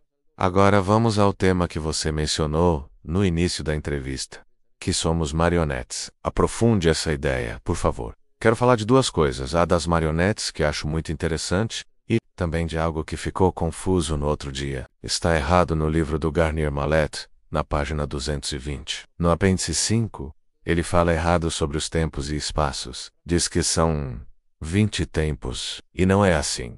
Mas primeiro vamos falar das marionetes, como se estivéssemos num teatro de fantoches, com cordas. Sabe, isso vai ser difícil de ouvir para muita gente. Garnier diz que é difícil de entender, de acreditar, e ainda mais de viver. Mas infelizmente, ou realisticamente, segundo a teoria do desdobramento do tempo e do espaço, nesta situação atual, não no espaço do Criador, mas no espaço das trevas, onde nos encontramos agora, somos apenas marionetes. Vou tentar explicar com calma e clareza. Nosso cérebro não produz nenhum tipo de pensamento. Nenhum.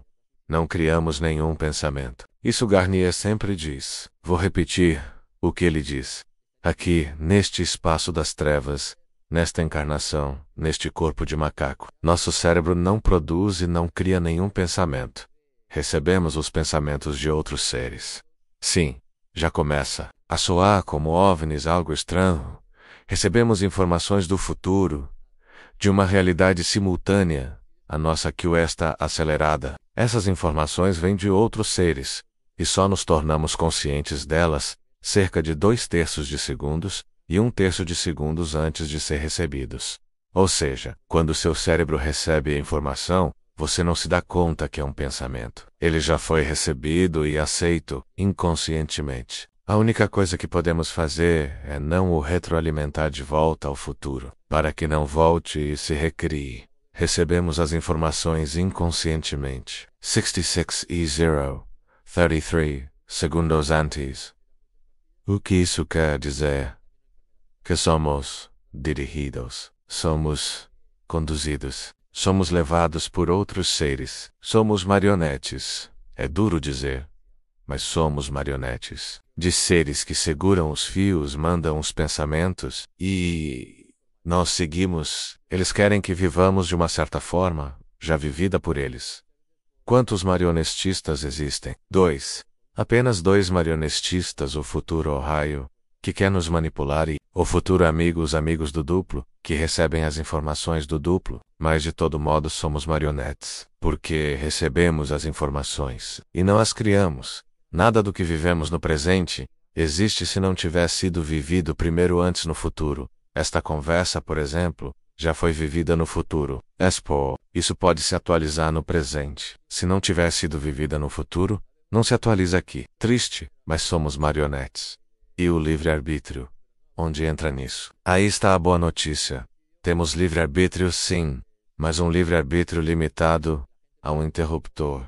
Um clique, ou clack. Aceito as informações dos amigos do futuro clique, ou aceito as dos manipuladores clack. Esse é o nosso livre-arbítrio. Escolher a informação que vamos viver, mas ainda assim, seguimos sendo marionetes. Só que temos escolha? O ideal seria ser marionete dos amigos do futuro, ou seja, do nosso duplo, que somos nós mesmos em outro tempo. Assim seríamos marionetes com classe, porque receberíamos informações boas, que foram as perguntas que o Criador nos fez no início. Mas ainda assim somos marionetes. Lembre-se, não criamos nenhum pensamento.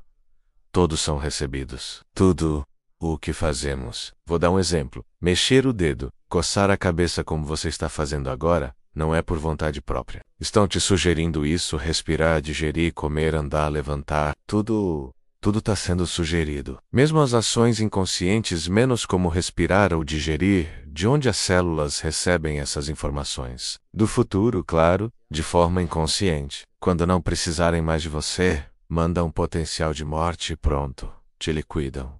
Mas por enquanto, precisam de você. Ainda estão sugando sua energia, que usam para seus fins. Se você permitir, se não permitir, não vão usar. Também pode ser que mandem um potencial de morte, mas se você tiver um pensamento de benevolência e for direto ao duplo, o plano deles fracassa. Para quem está nos ouvindo, isso pode parecer estranho, mas qualquer ação menos motora ou cognitiva menos tudo, nos é sugerido pelo futuro. Somos conduzidos, dirigidos. Nossos pensamentos não são nossos. São recebidos no cérebro de outros seres, que vivem outra realidade. Somos marionetes. Podemos ser marionetes do futuro amigo, do nosso duplo, ou do futuro manipulador. Mas, marionetes, enquanto estivermos nesta realidade, quero que isso fique bem claro, porque foi o Garnier quem disse, certo? E é uma das coisas mais importantes para despertar para a realidade que vivemos, porque sempre acreditamos que somos nós.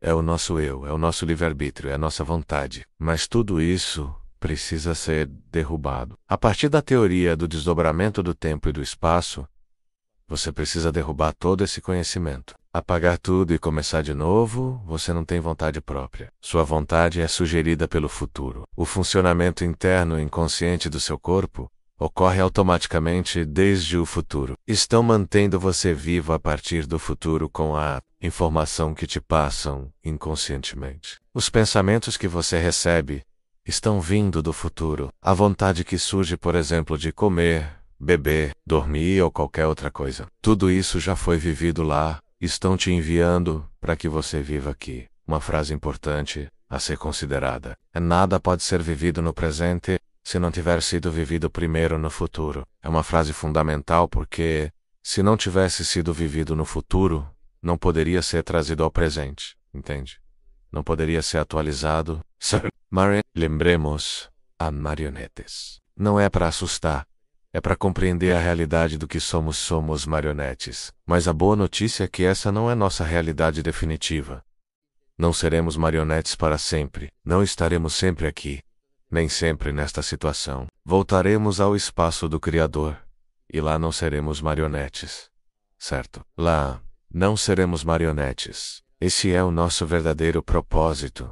Nosso propósito não é estar aqui, nem ganhar muito dinheiro, nem fazer fortuna ou ter grandes mansões. Nosso objetivo é apagar os potenciais Saredaqueia, para entender teologicamente menos ao céu, ao espaço do Criador onde está nosso corpo imortal, e viver lá eternamente.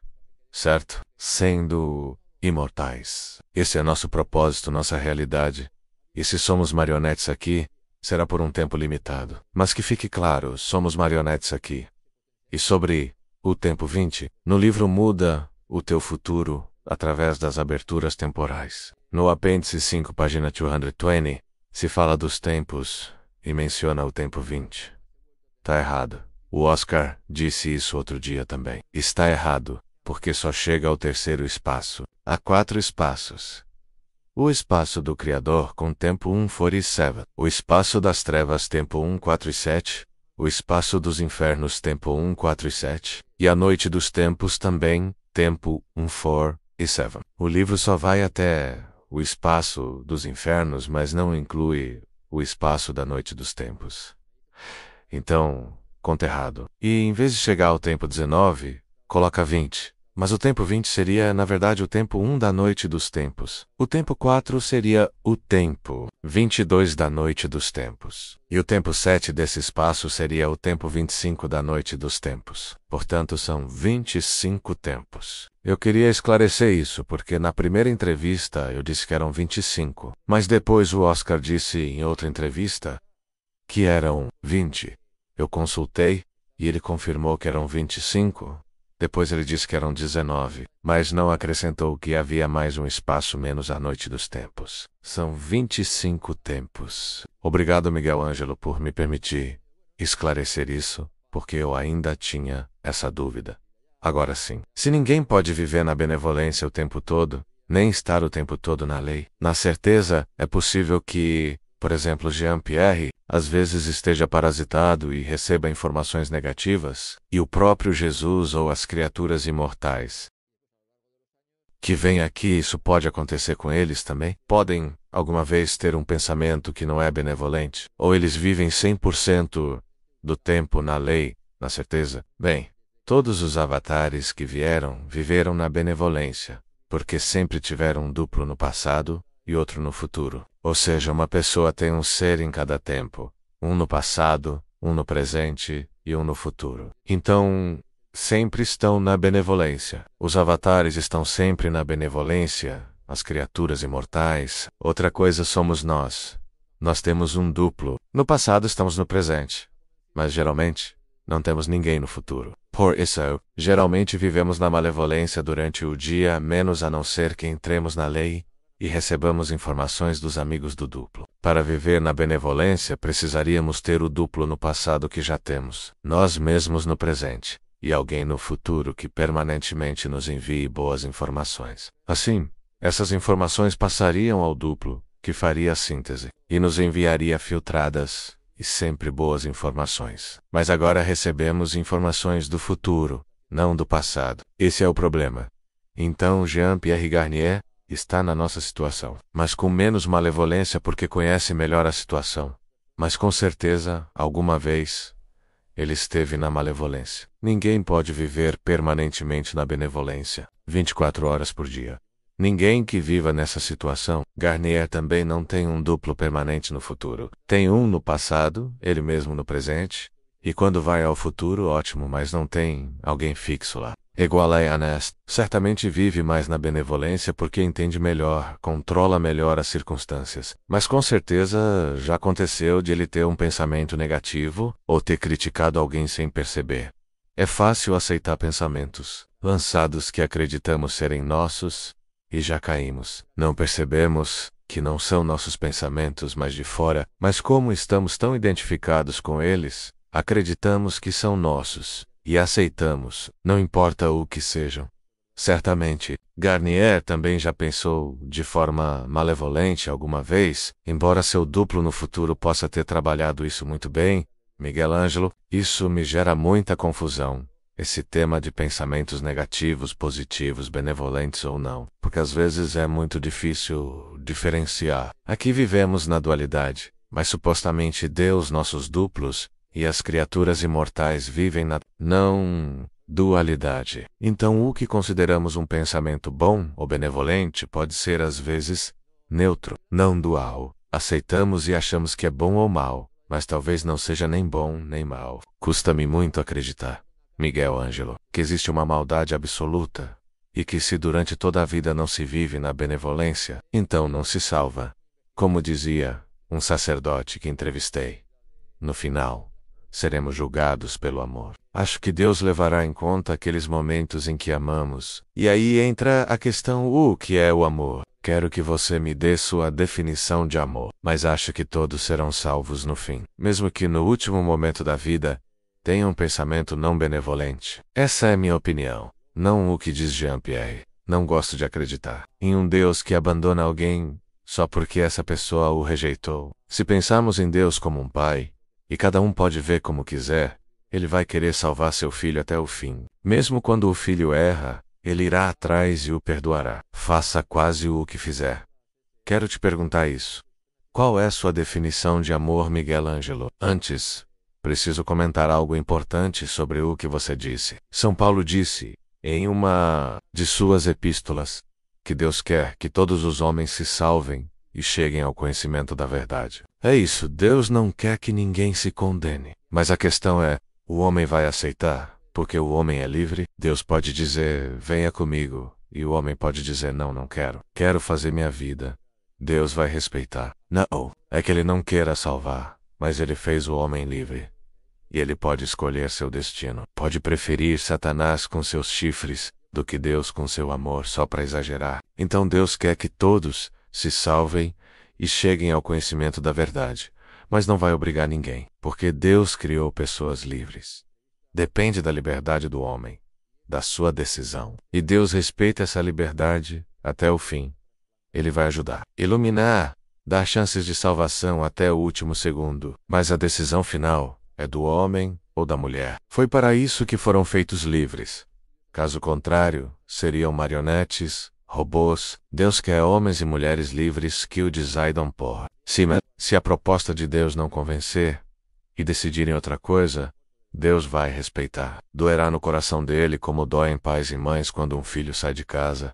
Mas Deus respeita. Outra coisa é o arrependimento final, como é do ladrão arrependido, como falamos antes, que disse, Senhor, lembra-te de mim quando estiveres no teu reino. Ele foi um malfeitor em toda a sua vida. O que disse Jesus? Hoje mesmo estará comigo no meu paraíso. Não falta muito para estar no paraíso, simplesmente a salvação está. É para todos, basta aceitá-la. Nada mais, é só aceitá-la. Ou pode rejeitá-la. Muitos vão rejeitar, e ele vai respeitar, mas com dor no seu coração. Do ponto de vista da teoria do desdobramento. Também falamos que, no fim, a trava será aberta, e todos que quiserem poderão passar. Haverá uma iluminação final para todos os que estiverem perdidos, sem memória, sem conhecer o duplo, para que saibam, se situem e possam voltar. Mas, de novo, depende da liberdade. Alguns dirão, prefiro o futuro, o mundo que construí aqui com meus prazeres, meu dinheiro, meu estilo de vida. Prefiro viver assim. E muitos vivem assim. Não querem voltar ao espaço do Criador. Por fim, do ponto de vista cristão, Deus sempre está de braços abertos. Lembra da parábola do filho pródigo?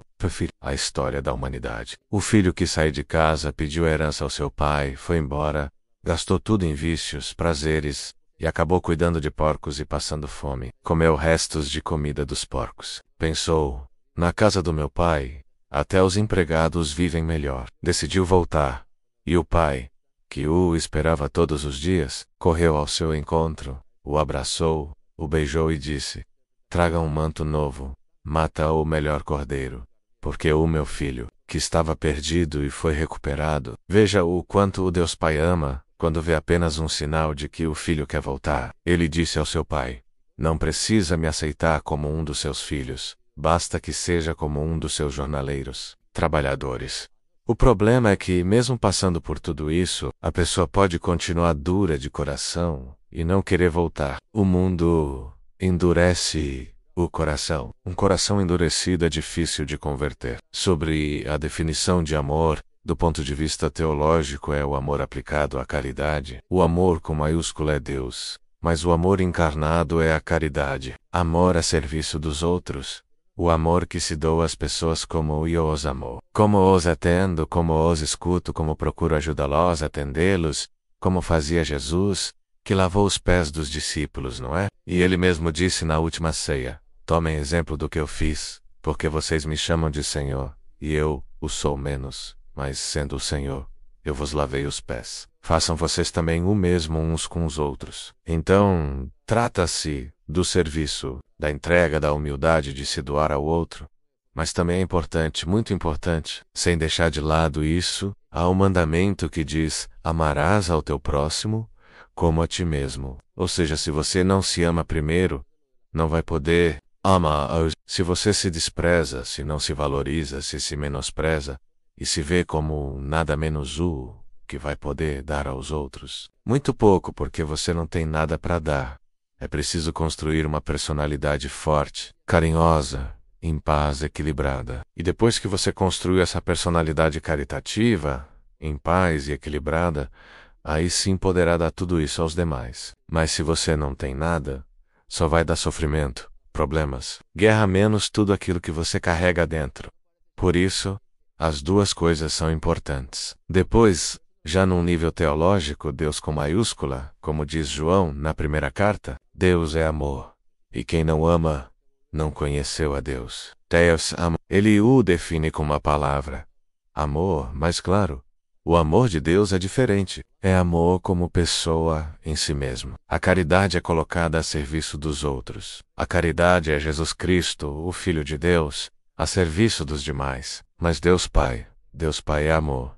A Deus ninguém jamais viu. Não sabemos como é esse amor infinito, esse amor poderoso, pleno, total, compassivo, misericordioso. Você pode usar todos os adjetivos que quiser. Mas Deus jamais foi visto. Ele se manifestou através de Jesus Cristo, que é a imagem de Deus feito homem. Então, essa é a definição do amor. O amor é Deus, Deus é amor. Mas é preciso entendê-lo do ponto de vista teológico, como algo divino que pode ser aplicado à humanidade por meio da caridade. Como conceito teológico, amor é o próprio Deus menos a Trindade, Deus Pai, pois tudo parte da Trindade imanente e da Trindade soteriológica.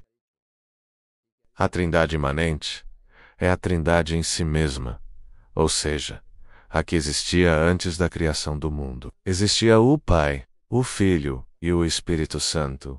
O Pai amava o Filho amava o Pai, e do amor do Pai pelo Filho, e do Filho pelo Pai, nasceu uma outra pessoa, o Espírito Santo.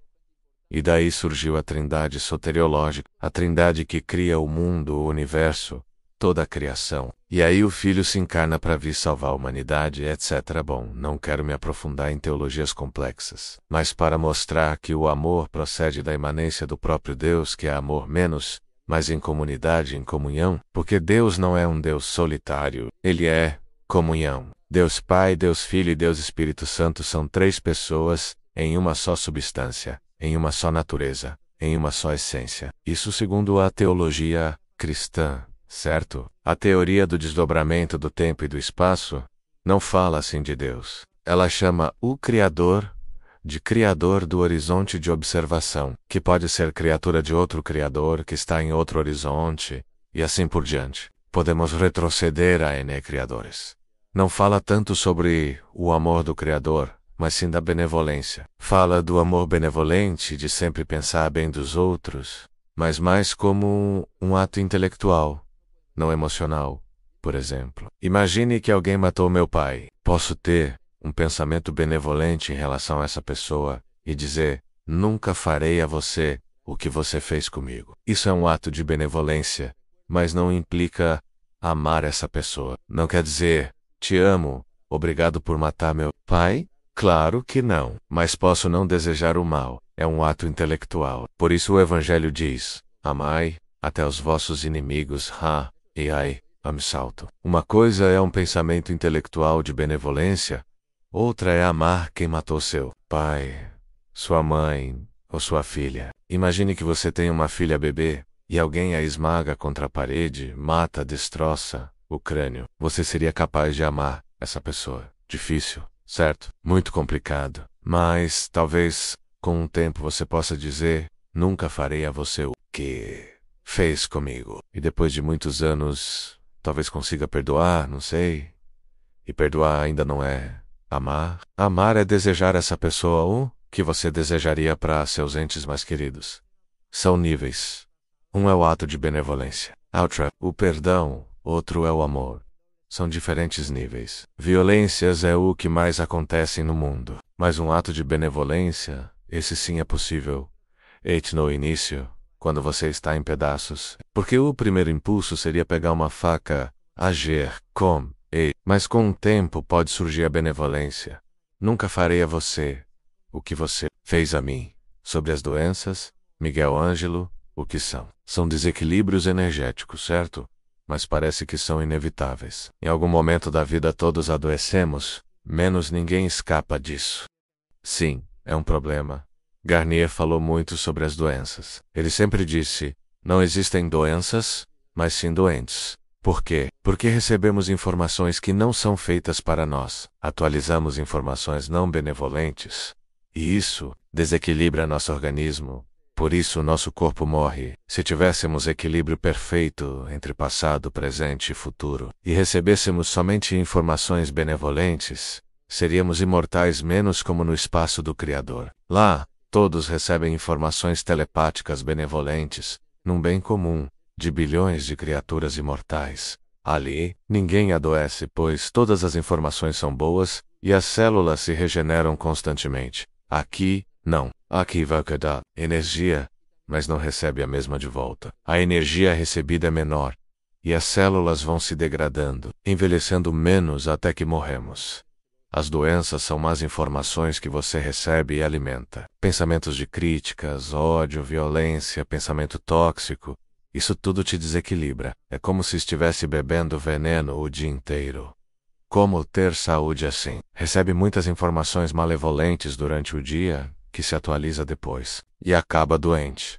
Por isso Garnier diz: não existem doenças, mas doentes, porque as pessoas atualizam informações que não são para elas. São células pré-cancerígenas, irradiadas por frequências de cor ultravioletas, que se retroalimentam. Essas células deveriam morrer apoptose, mas não morrem. Continuam se replicando e causam câncer e outras doenças.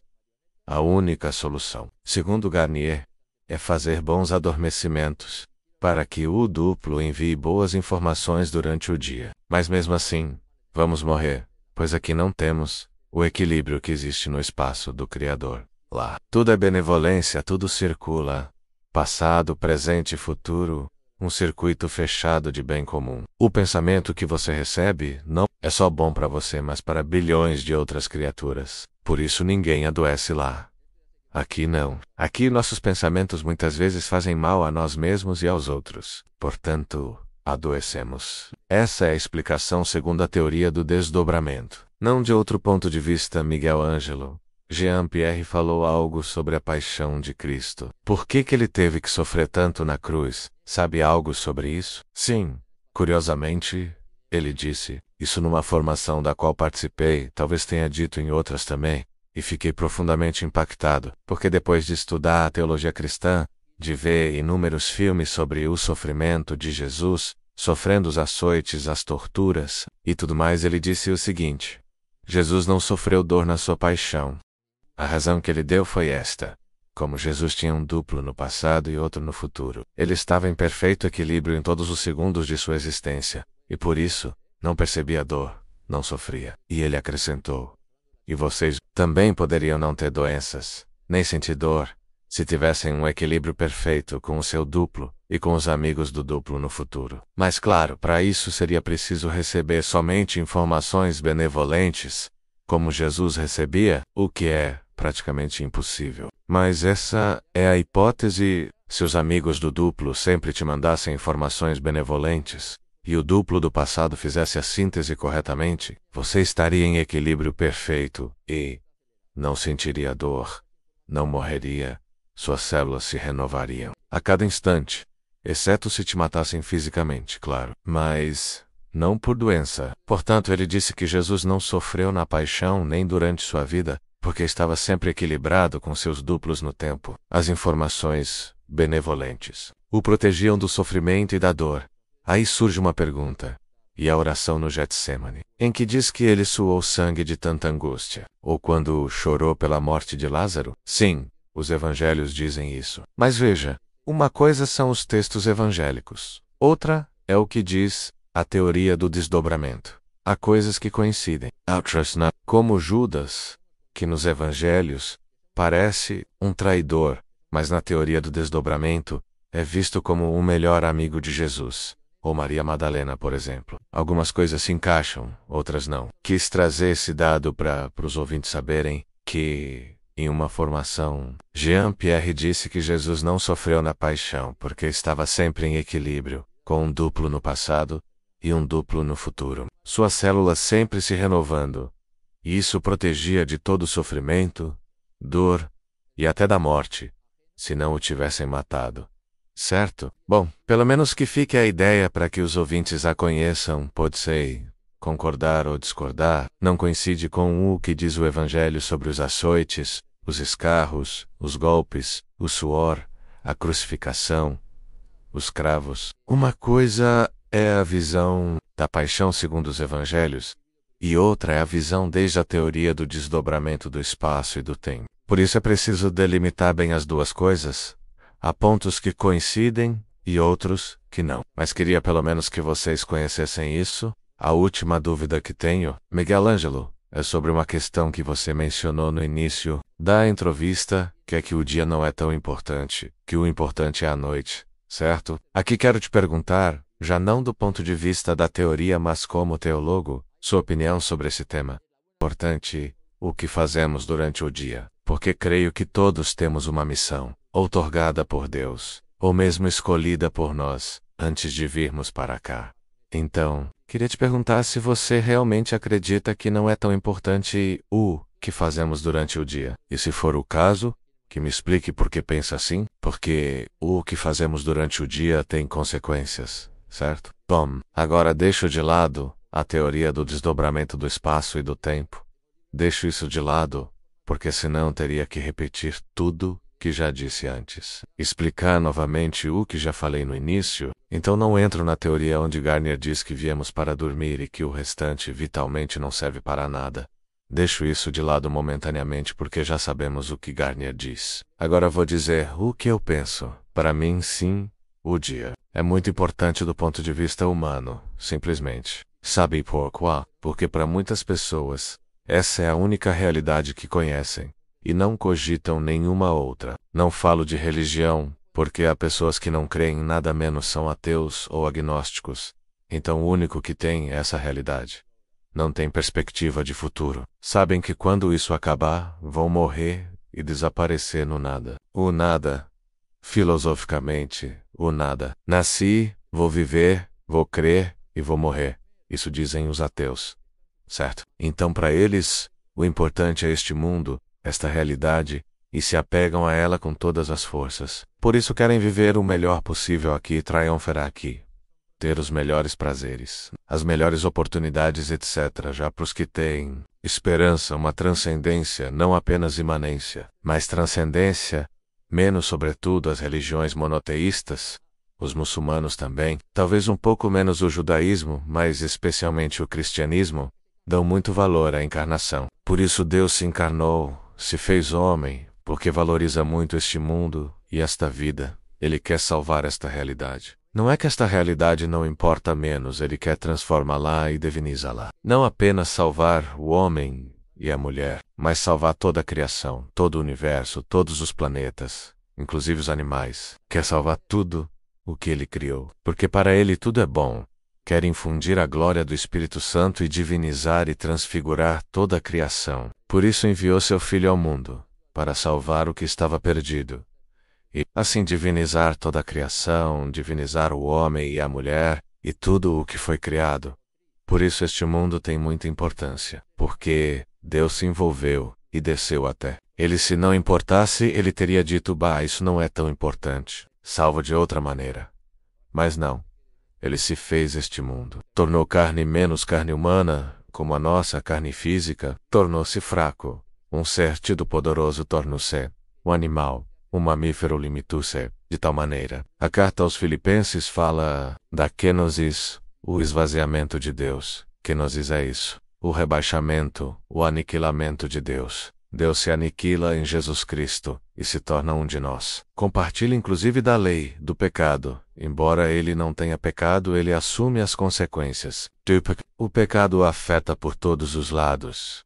Para um cristão, para uma pessoa crente, este mundo é muito importante. E tenta transformá-lo, tenta construí-lo para que se torne cada vez mais humano, mais limpo, com mais possibilidades, onde haja mais fraternidade. É muito difícil, porque, como já te disse, há muita gente que quer fazer o contrário. Então, é uma luta contra a corrente. Mas a ideia de Deus, desde o ponto de vista cristão, é fazer do mundo um paraíso. O paraíso que havia no início com Adão e Eva, não está no início, está no fim, com a Jerusalém celeste que desce do céu junto a Deus.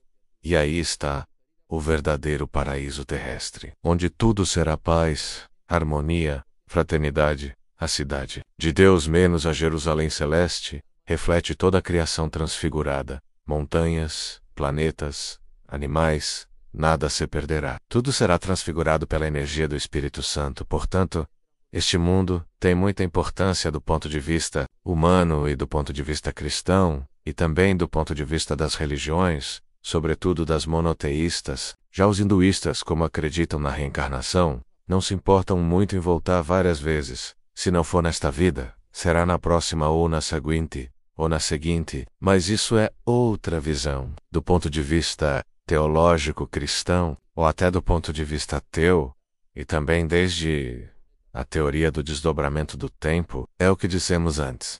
E qual seria a última mensagem que você gostaria de deixar ao público? Bom, poderia dar a mensagem mais importante, que é, de uma forma ou de outra, a esperança. Temos esperança menos tanto do ponto de vista científico, com a teoria do desdobramento do Dr. Garnier Mallet, quanto do ponto de vista das religiões e da transcendência. Não estamos perdidos, certo? A possibilidade de salvação para todos os que quiserem se salvar, que quiserem voltar à realidade anterior, a porta não está fechada, menos pelo contrário, está aberta. E Deus, tanto desde a teoria do desdobramento quanto da teologia cristã, está assim, com os braços abertos, esperando que as pessoas voltem, porque a salvação está oferecida. Só é preciso aceitá-la. Aceitá-la, se você aceita, já está salvo. Pela fé, como diz Paulo, você é salvo pela fé. E segundo a teoria do desdobramento do tempo, você é salvo se quiser ser salvo. Se quiser também será, porque as portas vão se abrir e você poderá atravessar, se você quiser. Mas claro, lembremos de uma coisa que dissemos no final. A salvação está oferecida a todos, mas há algo chamado liberdade. Não esqueçamos, ninguém deve esquecer, que somos livres. Parasita-la ou rigita-la. É nossa decisão. Somos livres. Podemos aceitar. Podemos dizer que não nos interessa. E seremos respeitados. Mas a Intancao, tanto da teoria do desdobramento quanto da teologia cristã, é atrair o maior número possível de pessoas para a salvação, para o espaço inicial, ou para o céu, ou para Jerusalém celeste. Claro que haverá lutas. Enquanto estivermos aqui, haverá problemas menos. Nem preciso dizer, todo mundo vie. Há problemas por toda parte. Hamal no mundo. Vejam Gaza, vejam Ucrânia, vejam os massacres, as guerras. Isso não é humano, mas existe. Então a ideia é humanizar o planeta, humanizar o ser humano. Podemos ter muita tecnologia, mas se não nos tornarmos mais humanos no sentido de fraternos, de acolher o outro, de perdoar, de fazer um mundo mais justo e melhor, vamos continuar matando, com violências, com ódios, até que chegue o dia em que tudo acabe, porque o mundo vai acabar. De uma forma ou de outra, seja pela teoria do desdobramento, seja pela teologia cristã. Há uma palavra grega, usada na escatologia cristã, eschaton, que significa fim dos tempos, a vinda gloriosa de Jesus, com todos os seus anjos no fim da história. A história vai acabar. A história humana vai ter um fim. Tudo o que tem um começo tem um fim. Não sabemos quando. Os discípulos perguntaram a Jesus: quando será o fim do mundo? Quando haverá? Ele respondeu: sobre o dia e a hora, ninguém sabe, menos nem os anjos nem o Filho, só o Pai. Ou seja, não sabemos o momento exato, mas sabemos que estamos avançando, e que falta cada vez menos. Vai haver um fim. Mas o fim, tenhamos esperança. Seja pela teoria do desdobramento do tempo e do espaço, seja pelas diversas teologias, a esperança. E temos liberdade. Vamos combinar liberdade com esperança. Vamos ver como. Mas eu animo todos à esperança. Não estamos perdidos, nem de longe. Temos muitas possibilidades, mesmo que caiamos muitas vezes, sim. Vamos cair bastante. Mas vamos nos levantar muitas vezes. E vamos continuar caminhando. E vamos conseguir. Essa é a minha última mensagem para as pessoas. Vamos conseguir. Eu adoro essa mensagem, porque acho que é a melhor que você pode dar. Como já disse antes, apesar de todas as quedas, acredito que Deus é compreensivo, em todos os momentos e em toda hora, e que todo mundo vai se salvar. Não acredito que haja alguém que não vá se salvar. Mesmo com sua liberdade, é que todo mundo, em algum momento, vai ter essa iluminação. Quem vai escolher não voltar ao espaço-tempo do Criador. Há uma palavra grega de um padre da igreja que não foi canonizado justamente por isso que vou dizer agora. Seu nome era Orígenes, século III, e ele dizia exatamente isso, usava a palavra apocatástase menos apocatástasis, que no final todos se salvarão. Mas um concílio afirmou que isso não é verdade, que existe a liberdade do homem, e que essa liberdade tem a última palavra, porque embora Deus ofereça a salvação, a apocatástase, ou seja, que todos se salvem menos é apenas um desejo. Orígenes dizia: até os demônios vão se salvar. O anticristo, Satanás, todos. Mas a igreja, em sua tradição, rejeitou essa ideia. A igreja não diz quantos estão no inferno, nem se há alguém lá, não afirmam nada disso, mas também não afirma que todos se salvarão. Talvez nem todos se salvem neste ciclo final de desdobramento, pode ser, no próximo, ou em outro, mas que o Tidus, em algum momento se salvarão. Disso eu tenho certeza. Agora, não estamos falando da teoria do desdobramento, estamos falando da teologia cristã, de Orígenes, e da apocatástase. Porque, para a teologia cristã, não há outro ciclo. Chega o fim da história menos e acabou. E Orígenes dizia não, no final da história todos se salvarão menos até os demônios. E os concílios ecumênicos, houve muitos padres da igreja, em seu tempo, que foram santos menos. Mas ele não. Orígenes não é São Orígenes. E é por isso, por essa ideia da apocatástase, essa ideia não foi aceita pelo consenso da igreja católica nos concílios ecumênicos. Muito obrigada, Miguel Ângelo, por todo o seu tempo, sua experiência compartilhada e seu conhecimento. De nada, foi um prazer estar aqui com você, falando sobre esses temas, tanto do teológico quanto da teoria do desdobramento do tempo e do espaço. Estou sempre à disposição quando quiser. Muito obrigada mesmo. De nada. Até logo.